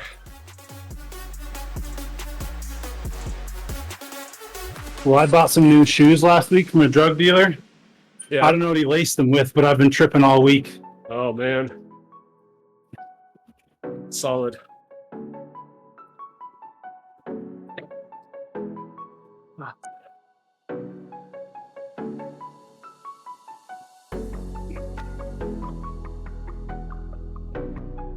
I remember reading Tom Simpson's biography. He's the British racer, the first guy he rode in the 60s, first Brit to do well in the Tour de France. But he famously died on Mount Ventoux. His memorial is that memorial that's in Zwift as well, on the right-hand side, I think it's about 2K from the top. I don't remember if it's 1K or 2K from the top, but there's a memorial in the real life and one in Zwift as well. But as the story goes, he was in the yellow jersey chasing a guy up Ventoux and passed out, fell to the side. His team car is right behind him. They jump out, and the guy, his mechanic, gets up to him and he says, "Put me back on the bike." That's his famous phrase. "Put me back on the bike." His mechanic's like, "Are you sure?" "Yeah." Really hot day apparently too. So he gets back on the bike, rides for another 500 meters or something, falls over again. Crowd kind of catches him as he falls over, and the doctors say he was probably dead before he hit the ground. They said, so he had these tablets in his pocket that a lot of the racers had, similar things back in the 60s. They were all basically taking some combination of painkillers and meth. There's a movie that's about this. It's a mockumentary. They said what the drugs allowed him to do is where your brain would typically kick a governor in and say, "No, you can't work that hard." It just turned that switch off. Just allowed him to ride himself to death. It's crazy to think about. Have you seen the Icarus documentary? Yeah. That one's crazy. Yeah. So there's this thing you're talking about with the guy who just died before he even fell over. There's a HBO mockumentary about that called Tour de Pharmacy. Yeah. I didn't watch the whole thing, but I saw part of it. I started watching it. It's pretty bad. Yeah. Yeah, it's not great. But that Icarus is on my playlist of need to watch.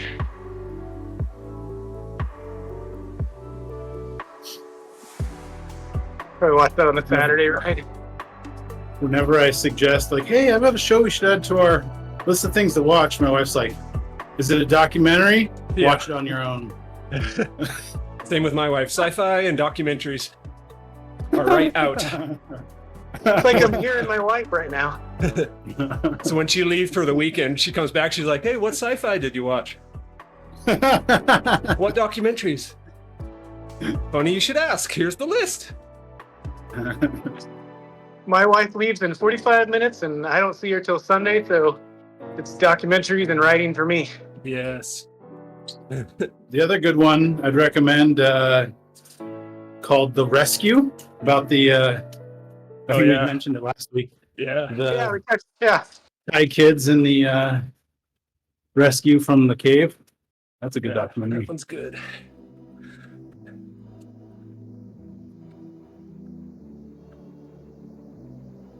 Based on the book think the book's called 13 Lives. Maybe. I finally only watched that Netflix Unchained Tour de France just like last week. That was good. Is there a There's new only going to be one season? more season. Oh, it's good.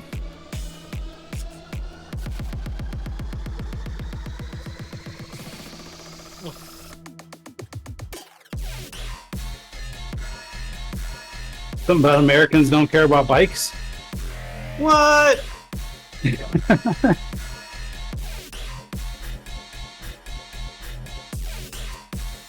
My coworkers are like, so how again did you lose the weight? And I was like, Zwift. And like, what? I'm like, indoor trainer, a bike.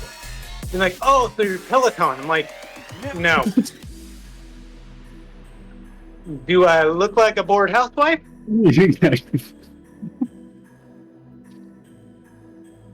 But I'm like, I don't think you can them to answer that question, actually. You do look like a bored housewife. You look like Real Housewife. You should get on that show. Real Housewife of Zwift, the whole new series. Cat fights over, well, my watt per kilos are higher than yours. The Real House Dads of Zwift. Now that it's like the follow-on Yes. to Mammal. Yes. I'm down. Let's be on season 1. You gotta shave those legs. You gotta get them watts. Take that pre-workout.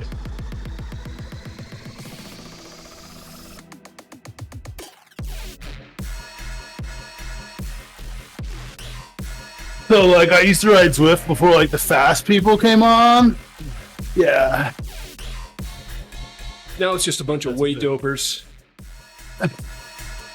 Bunch of Yeah, cheaters. it was just real nerds. I was with before they upgraded the bike.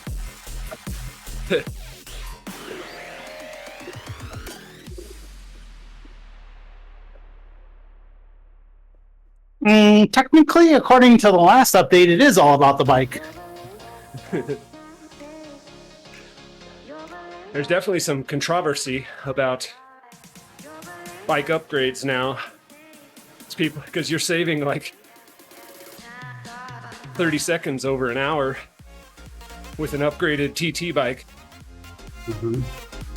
Yeah, that's starting to get. They need to neutralize upgrades in races. Yeah, maybe they will. I don't know. Maybe they should also neutralize any of your workouts. Let's do. Yeah, What was the idea that Frank had on Cade? yeah. It's like Cade? what they call it, It was all equalization or relative to whatever. performance. Yeah, Yes, physical equalization.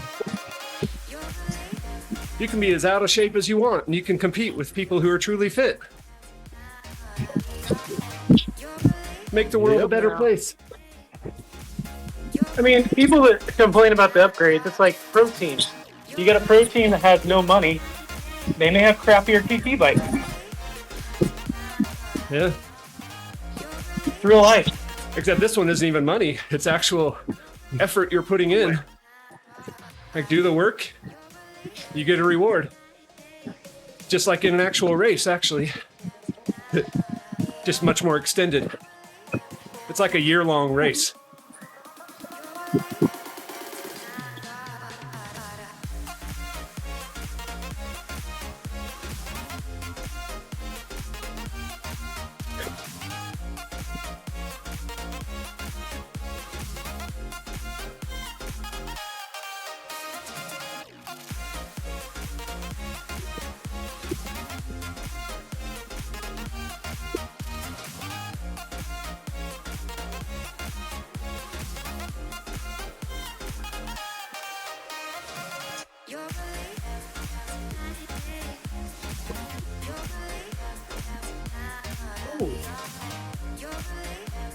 I think we'll have to do this one more time. Yeah, I think so. I was looking at the same. Oh yeah, we will. I feel like when we did this route, the finish line was somewhere near the lap banner, the Jarvis lap banner. The bottom of the descent.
Oh.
This is the cookie power section.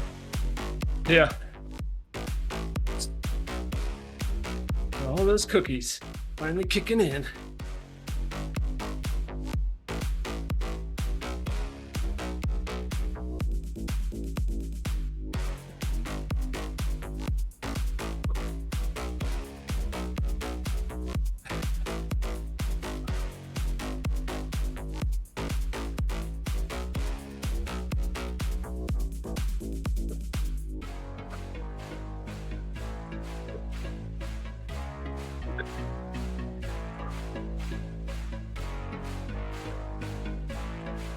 You lot brutal.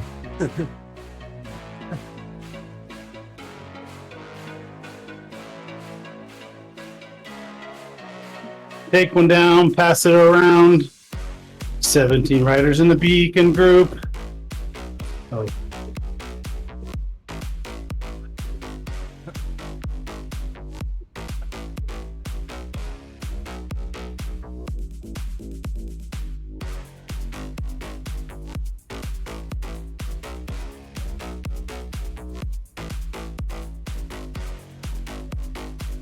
And then there were 18. It's not that crazy.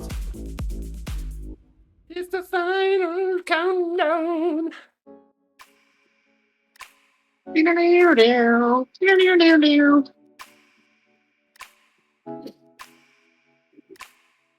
Great. Now that's gonna be stuck in my head the rest of the day.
I disabled my brakes. I don't want to accidentally hit them. As if I had an accident where my sweat towel got wrapped around. I was like, why am I stopping?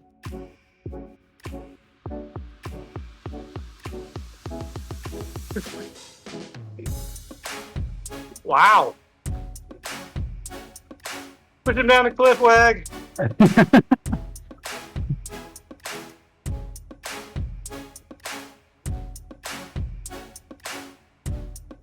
Such a brutal bunch.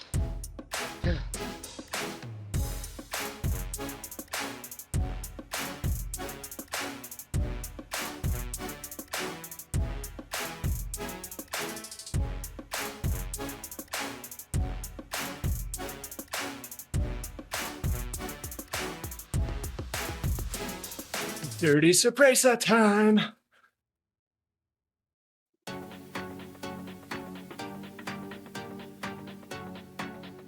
I'm still proud of that name. I think it's my favorite thing that I've named in Zwift. It's got the Italian in it. It's understandable. Dad joke in it. The English people. Yeah. Yeah. It's like, works on at least 3 levels.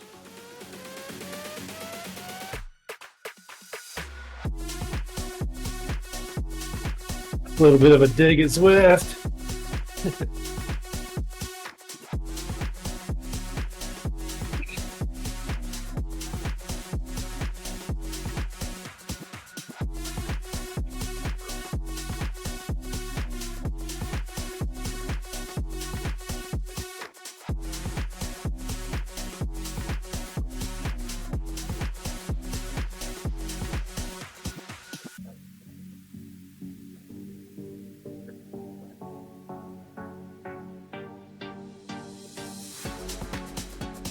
So Eric, maybe I've totally missed it, but have you done an article? And I only ask this because I've seen some people complaining about it. For people who have play controllers or the Zwift frame, an ability to steer, be able to quote unquote shave off distance by taking the inside corners. Yeah, done. There's a couple posts about it. Yeah, I'm pretty sure it is possible. For sure you do. There's one, I know we did one post. A guy rode the Alp and he cut every corner and looked at the distance difference, which was substantial. Yeah, there is chatter on the Alp ride. People going, "You got play controllers, steer, steer, steer." Yeah, with all the hairpins, it definitely, I think it cut off like 150 meters, something like that. Yeah, that's not insignificant. 150 to 250, something like that. So yeah, you can do the math, and that might be 30 seconds. I always do it on this little segment that we're on right now. Take the inside on these. Yeah. And I've always found like, I end up jumping in front of people. Yeah, definitely works. When Zwift first released steering, I did an article about racing in Crit City with it and how much it shortens it. I remember doing that too. So and that's substantial in Crit City because it's a short loop. So if you just stay on the inside, that shortens it substantially. So is my steering the reason why my distance on the right-hand side and my distance on the top HUD don't match? No. That's a bug. Yeah, I don't think it's a steering thing. I think it's something else. I don't know what. I mean, I do have steering and I have seen the same thing. Although before, it's been the case where the riders nearby was farther than the HUD. Except for today, it's the opposite. Yeah, I don't understand it. 100 meters. I wonder if one of them is client side and one's server side or something. And normally my top HUD is lower distance than the distance on the right, but today it's the opposite way. Same. I saw the same. Also, I only notice it in events. I've never noticed it on a free ride. And it tends to be worse longer into a group ride. Yes. On some of the BMCR rides, I've seen mine be as much as 0.3 kilometers. Yeah. So I always just ride until the lower one says... Confessions of a Zwiftaholic. When you know this much about the game... When you start to care about that 0.3 kilometers into a 100 kilometer ride, yeah, there's an issue. So my theory would be that one of the HUDs, whichever one is the highest, I think that's the right hand list usually. Yeah. That is that's counting your event distance. Because you think about it, like this ride, 100K ride. Distance versus actual distance, yes. Exactly. if you're steering on this, you might do 500 meters less, but it has to end at the same spot for everybody. So that's my guess. It's, That factors in somewhere for sure. yeah, So then which distance is sent to like Strava and stuff then? I think your actual. Okay.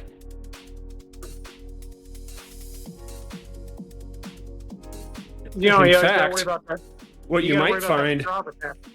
you might find that when you cross the finish line, that right-hand number They changes. sync up. Yeah. Yeah, that they come in line. I know the clocks change when you finish an event because there's a difference between the event time and your actual ride time. Yeah. So you'll see your ET, your elapsed timer will be different. Is that because of the seconds saved according to my bike choice? It is not. How does that work anyway? What does it mean? And where do I get to store those? I don't understand that. How can you save time on a bike? It's all virtual, man.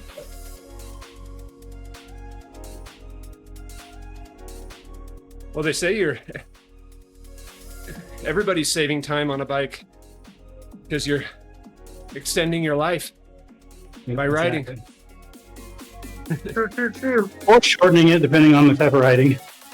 That's true. Could go either way.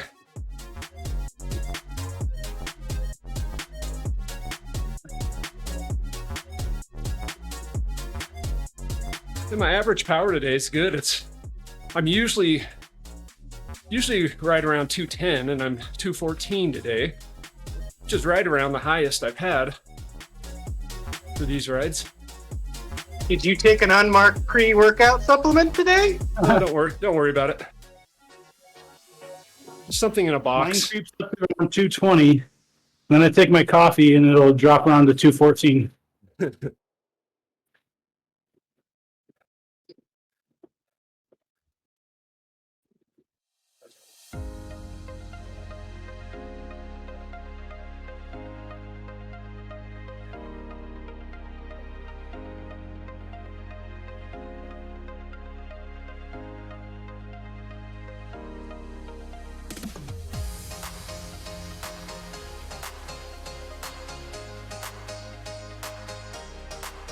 Well, I raced stage 5 of Zwift games on Tuesday. 45-kilometer climb stage. Whew, it was terrible. Yeah, that's the one I didn't. When they said they have all the routes, it was like close to like 2 hours or more, and I was like, It took me just under 90 minutes. And I was mid-pack. It showed me like 25th place out of 51 when I was about halfway through the ride. And then I guess a bunch of people just dropped out because I looked up half an 90 hour minutes? later and it was like 25th place out of 31. Like, crap. Now it looks really bad. It was bad. It's got first half of the route, distance-wise, it's easy, but then it takes you up the Mayan and Itza climbs onto the upper half of the grade. That kills you, and then you descend the Epic KOM, and then you climb the Epic KOM reverse to finish it. All the climbing is, you lost me at elevation. yeah, about 900 meters of elevation across 45K.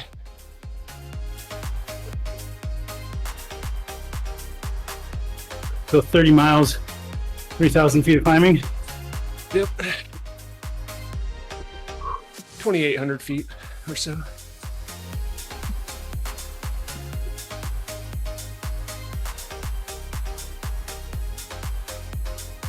That's my metric I use. Is if you have about 1,000 feet for every 10 miles, it's pretty climby. Yeah. Yeah.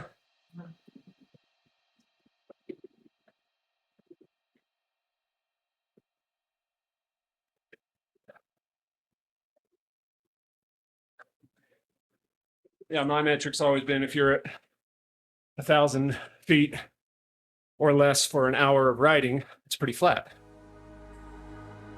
Yeah. Similar idea. Call an hour of riding 18 to 20 miles, Yep. 15 to 18 to 20.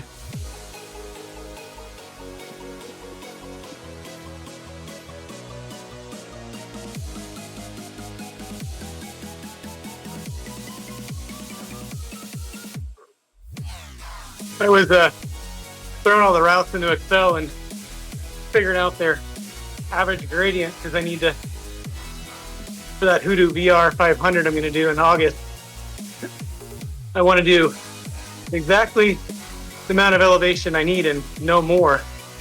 So I was trying to figure out which route is the closest to that.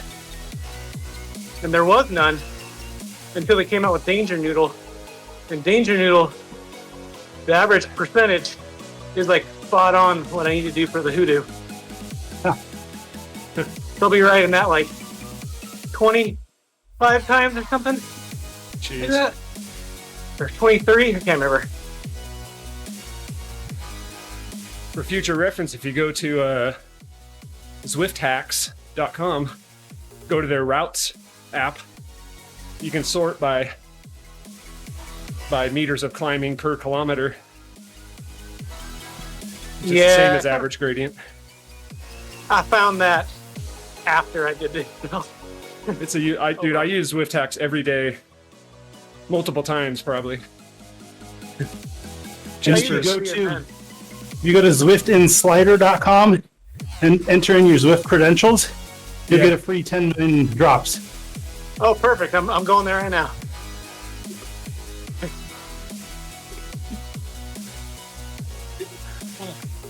And you can, The promotional offer. Act now. yeah, and we'll send you a free case of zwiftinsider.com too to fuel your next ride. Because what fuels rides like words on a page, words on a screen. So we're literally going to print out a box of articles and ship it to you. Yes. You'll love it. They're so well written.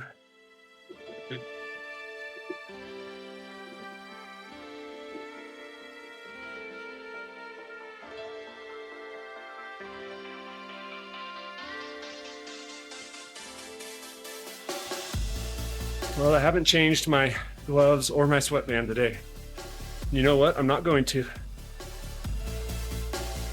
I'm going for it, guys.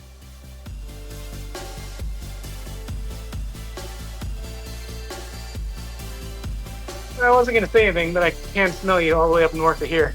Yeah. That's not surprising.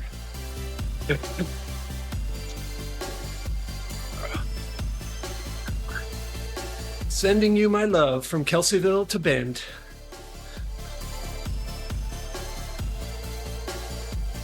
My son was actually supposed to drive down to North California over this last weekend. Thankfully, he did not, based on that storm that hit us. All the passes here in Oregon got shut down. Yeah. We had so much snow on Tuesday. There was an avalanche in one of the canyons, and some cars and some ski goers got caught in it on the way down. Luckily, no injuries. But they had to turn everyone to the ski resort, back up to the ski resort and say, can't leave. Road's blocked. Yeah. Grab a Snickers. It's going to be a while. Yeah, like all the passes in Oregon, like I said, shut down because all weekend we got rain. I mean, it just wouldn't stop raining. And it got so bad that all the sides of the road, there was mudslides everywhere. And then Bachelor got a ton of snow. So everyone and their mother came down and skied. Well, of course, someone fell in a tree well, died. That was on Monday? Yeah, Monday. But kind of cool technology. They were on the west side of the mountain. There's really bad cell coverage over there. So we got to do that entire 911 call via Apple SOS satellite, Nice. which is amazing. I mean, like I said before, we were one of the test sites when it came out. We know how it works, but to this day, it still amazes me how freaking fast it is. So here's something cool about satellites that I learned recently. Apparently, I think it's the SpaceX satellites can do the same frequencies as most cellular providers. Yep. And T-Mobile is launching a cellular service via Starlink or It is via SpaceX? Starlink. Starlink, which is SpaceX. Yeah. Yep. Yeah. I was looking into it. I'm like, they look like they're normal cell towers. I have That's a pretty cool. I have a T-Mobile phone sitting about 1 foot from me that's on the beta for that. That's pretty cool. Nice. Sat phones. That's the one benefit to working for a 911 center and being on the tech side. I get to play with all the stuff. Yeah. Seems like if that's legit, way easier. Well, I don't know the cost, but I imagine it's cheaper to launch satellites than it is to build a billion cell towers or upgrade tech on cell towers. Especially At to least- give coverage in areas where there's not much infrastructure. Yes. Because like the biggest issue right now is like Central Oregon, for example. All the places that we need towers are all Forest Service land. yeah, And you they're can't. really stingy on giving us leases for towers. Yeah. So we have huge areas in our what we call our ASA, our service area, that have maybe one provider has like 1 bar of coverage, but we have swaths of land that have no coverage. It's gonna be interesting to see long term if the tech is viable enough that like cell towers are no longer a thing. Although I guess you can't do ultra wideband up to space. So I think what we'll see is less and less dependence on the big towers in the big open spaces, and they'll more rely on the satellite coverage. I think in And then- town, dense You're gonna populated start seeing- areas. Yeah. yeah, you're gonna see more of the little Towers. 5G micro towers. Yeah.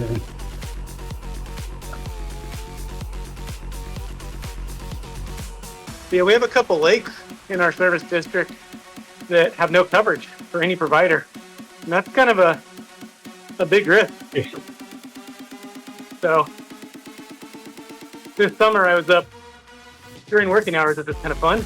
People Hanging out never at drink in water. What could be the problem? Yeah, people, beer, and water. Yeah. Oh, I see. They water down the beer. That's the problem. Yeah, yep. There we go. We live right on a big lake here in NorCal, and every time I hear about a boating accident, I go, okay, which one was drinking? All Never of them? fails. No. Never fails.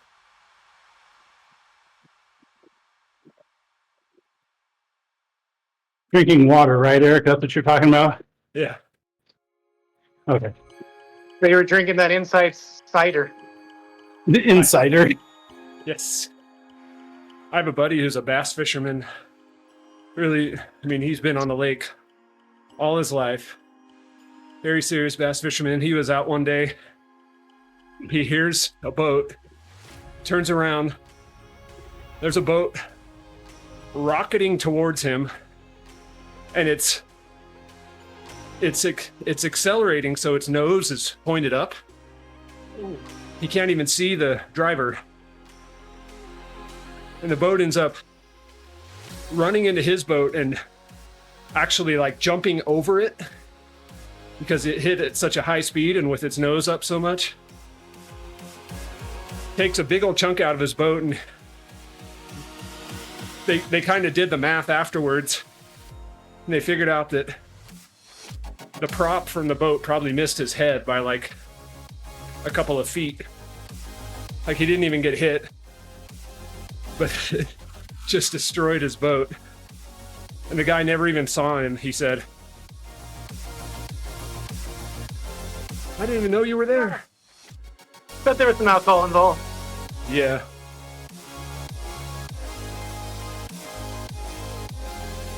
I mean, every rescue I ever had to do as a lifeguard at a lake, alcohol was involved. Especially the gunshot one. You Things lived in they Lake- don't things they don't tell you as a 16-year-old at a lake being a lifeguard. Oh yeah, you're gonna deal with gunshot wounds. You live in Lake County long enough, you know multiple people who have been in boat accidents, were killed or injured. It's crazy. I know one guy who, when he was a teenager, like in the 60s, was skiing, fell off his skis, and the boat that was pulling him managed to loop around and run over him. Ooh. Massive brain injury. And he lived like, I think like into his 80s, but was always slow. Like he could hardly talk. Just it totally handicapped him for the rest of his life. We had a guy when I was lifeguarding who jumped off a cliff, but dove off it, and he dove into too shallow. So I was second guard on scene, and I went to brace his neck and put one hand on his forehead, and my hand slipped because he basically skinned his entire scalp. So a huge flap of skin just comes right off his head. That is something you don't forget. No. He came back to see us like a month later, and his entire head was stitched. I was like, whoa. That's Jeez. crazy. Yeah, But that he didn't have was like a horrible place to work. Did he have like a TBI, or was it just a skin thing? Well, he wasn't making the greatest of sentences, though. I'm gonna say yeah. Yeah. At least a concussion of some sort. Yeah. The other one we had was the other side of the lake was a good rock climbing place. And guy was climbing. He grabbed onto a boulder. The boulder came loose. He fell. Big old boulder landed on his leg.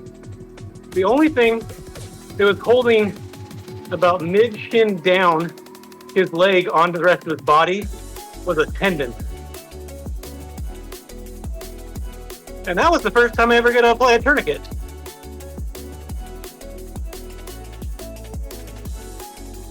That's a fun one. Yeah. We had so many rescues down there that the local Lifeline actually gave us basket training so that we could put people in baskets without them having to land. We'll just fly over. Just throw them in. Well, the problem is that in some of the remote areas that we guarded, there was no place within half a mile for them to land. Yeah, makes sense. So, I thought they like slid down the ropes or something. They don't do that? it was more like Star and crap would do that. Yeah. This was just like local Lifeline EMTs. Yeah. Worked that job for 4 years. But yeah, we had, on average at that lake, someone dies every other year. Yeah. And on average, Lifeline gets called 6 times a summer.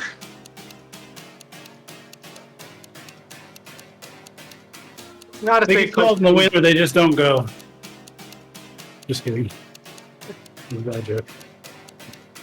But I mean, it's a dumb place to go. I mean, there was this area called Hidden Lake there, and it was Really easy to find. Oh yeah, not hidden at all. Where's Hidden Ironically. Lake? We're trying to find it. But it's not guarded, and it's at your fastest running, which I learned very quickly how long it takes me to run there. It's about 2.5 minutes away at a dead maxed out sprint. But there's a 98-foot jump called King that everyone does. Now, King has taken some lives.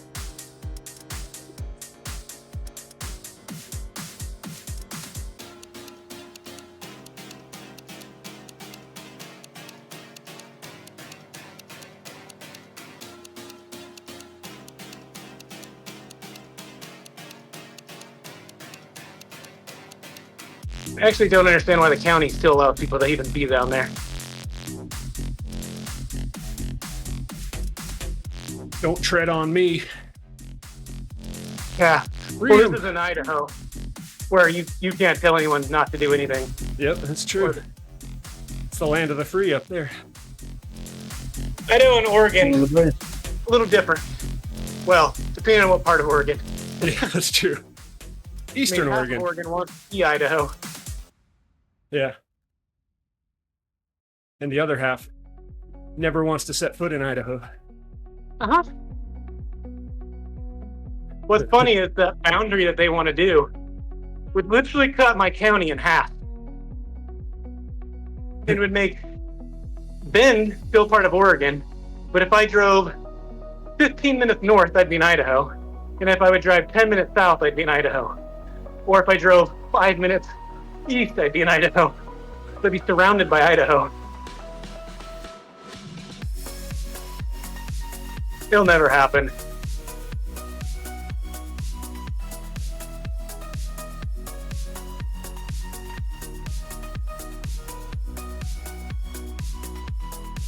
This ride went by fast.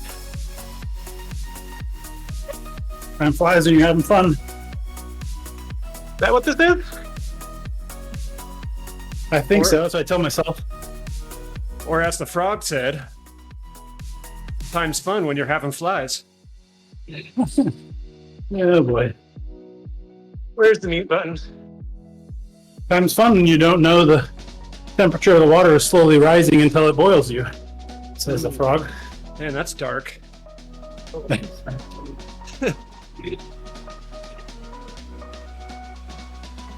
Actually, it depends on the liquid. It could be light. Although I think once it starts boiling, you block the light. I don't know. We're gonna have to do some experiments. Yeah. In related news, my wife and I have been experimenting with brown butter cookies lately. Oh, Speaking of boiling dark liquid. Dude, brown butter is next level. So good. these are my weakness. Yeah, mine too. I'm a sweets guy. For sure. I broke down and had a crumble cookie yesterday. Oh, yeah. And they're so gigantic. It's like 600 calories in a cookie. Yeah, I had the wild berry one, which is basically a sugar cookie with berries in it. Yep. Oh, nice and warm and gooey. Oh, my And time. 550 calories later. My reminder timer just went off. Let's see, how much more time do I need? Yep. We're going to say 10.6 kilometers. Put that into Siri. I'm going to say 12 minutes. Just to be safe. I think you should also do it when you're stopped before you say end ride. Go into the Yeah. garage.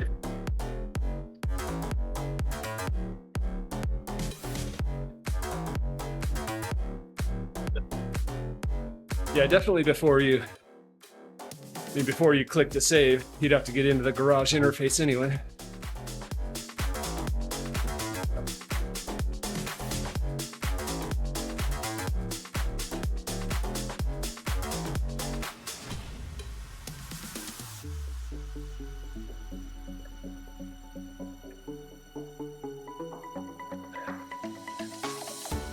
Howdy ho!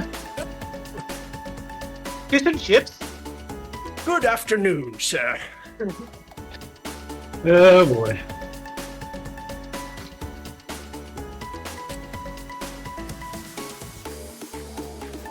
Maybe just rename this ride to the Good Afternoon James ride.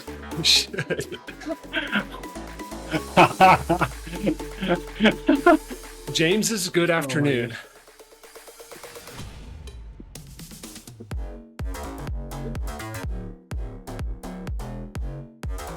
What should we do for unlocks for this ride? You guys have any great ideas? Fully upgraded Tron bike. Fully upgraded Halo bike. See how many Yes. people would join? That'd be crazy. They should do a ride where everybody gets to test ride the Halo bikes. I There I you thought go. about doing that. That'd be cool. That Project 74 bike from Specialized, I saw the actual bike when we were at the wind tunnel. It's not even rideable. It's like a clay mock-up almost. But it looks pretty cool. The guy who designed it, Robert Egger, still works at Specialized. He's basically like the grandfather of bike design at Specialized. He's got a whole room full of concept bikes that he's made. They're crazy. Basically his job at this point, like, I don't think he does any serious bike design anymore. He just gets to hang out in his workshop and Water create coolers and reminiscences. crazy bikes. He's got like he made a caveman bike. It's just like stone wheels and branches. There's just all these crazy ideas. He's been there since the 70s.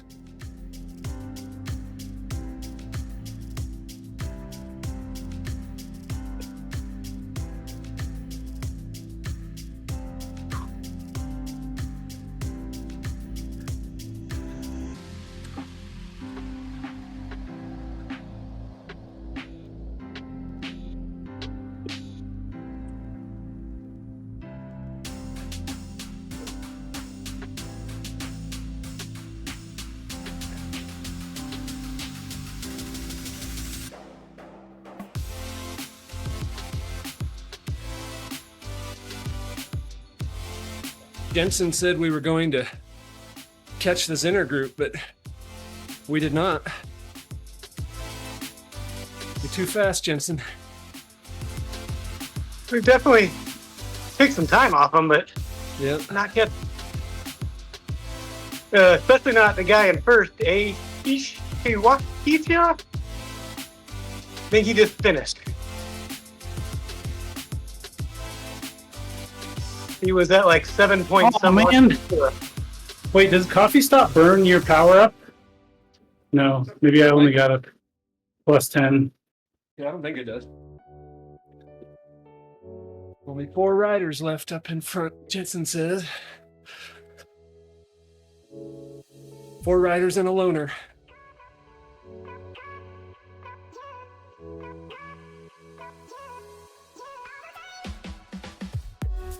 It's nice you don't think I'm a loner. You have friends here.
So I did find that Coffee Stop, its limit to pull you up to the next rider is about, I don't know, 7 to 15 seconds, somewhere in there. It won't let you activate earlier than that, but it will totally pull you up across the gap. Yeah, you just pulled in front of me. That's just because I'm fat. And we're on a downhill.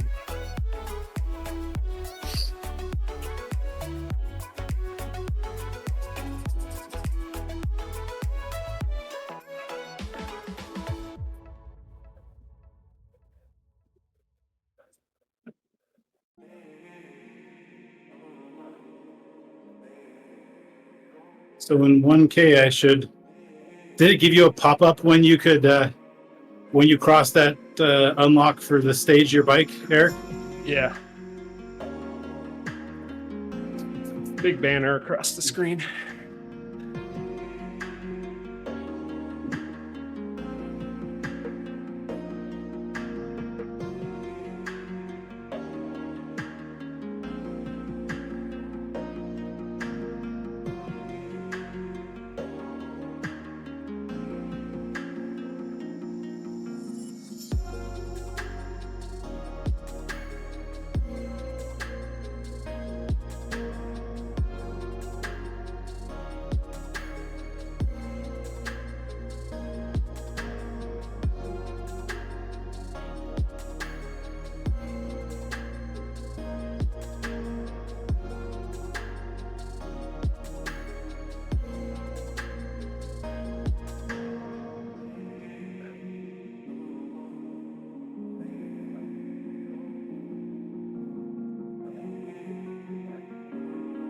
I did find though that sometimes it would be pulling you up to a rider.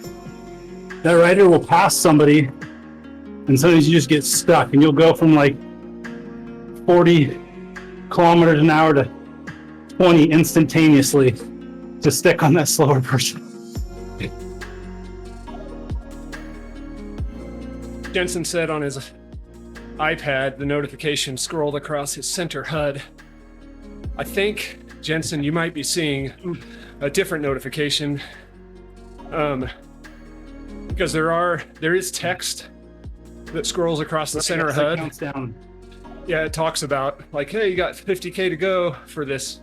At least I've heard there is. I haven't seen it on mine, but I've heard other Zwifters have said, yeah. I'm seeing it on mine.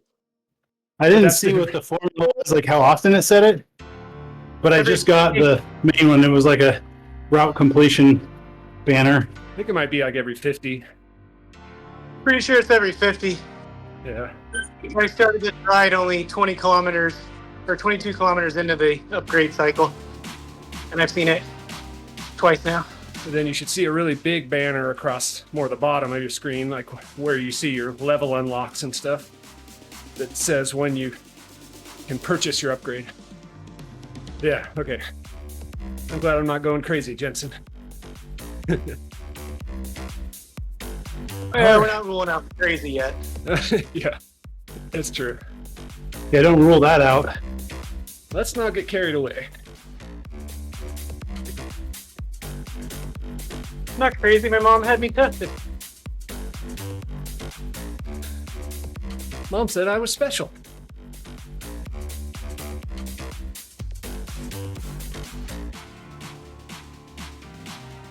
$4K, less than $4K. What house? Come on, feather.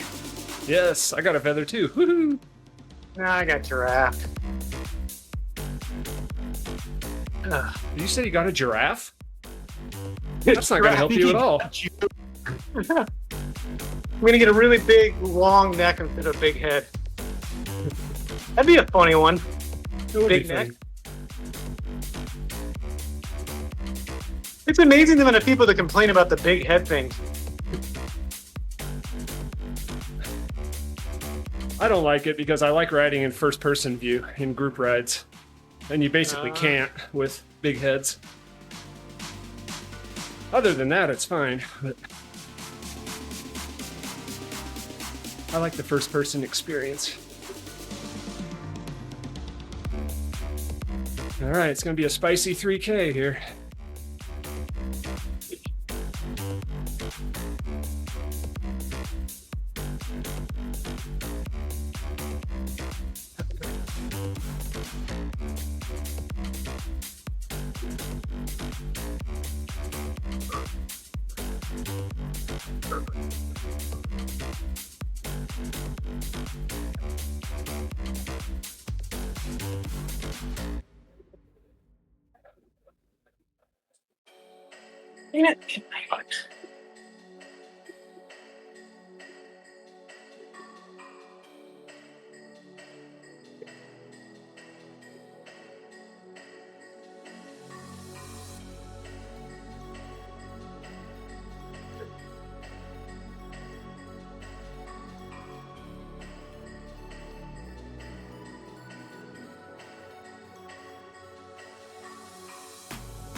Got me, Wags.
Nice one.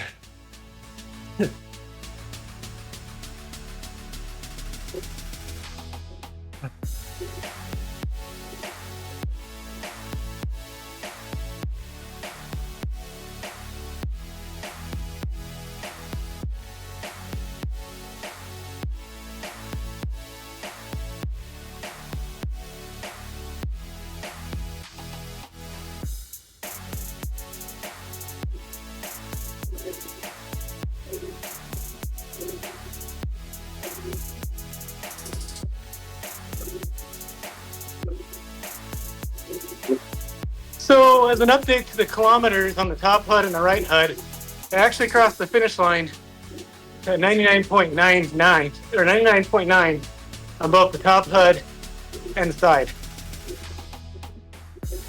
Yeah. Inside. Who knows? Whew. Okay, I got my upgrade. Oh.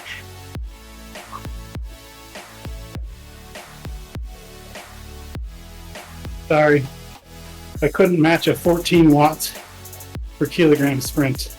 Yeah, I saw that B. Owens guy doing over 12 with an arrow power up.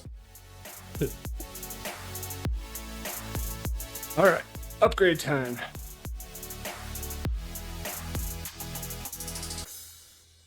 Let's see, close sauce. Frame has a little arrow on my garage for the frame that says you have an upgrade. Little flag on the dogma that says upgrade. Arrow upgrade is available for purchase. 200 of 200 kilometers. All right, click it to purchase. Pops up a banner. Now, I'm gonna go back in and see what the second stage progress is.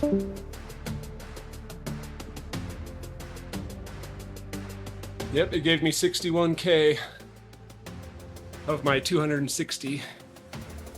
That's good.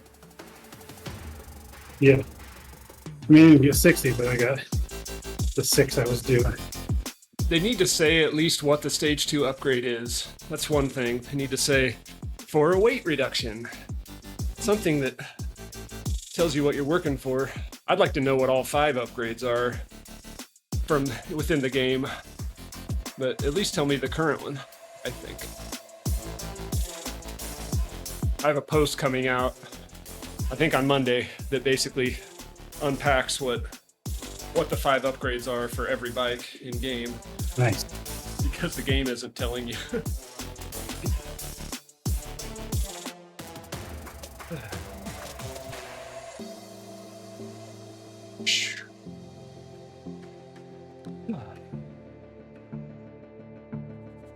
All right, I'm on my ultra fast Pinarello Dogma.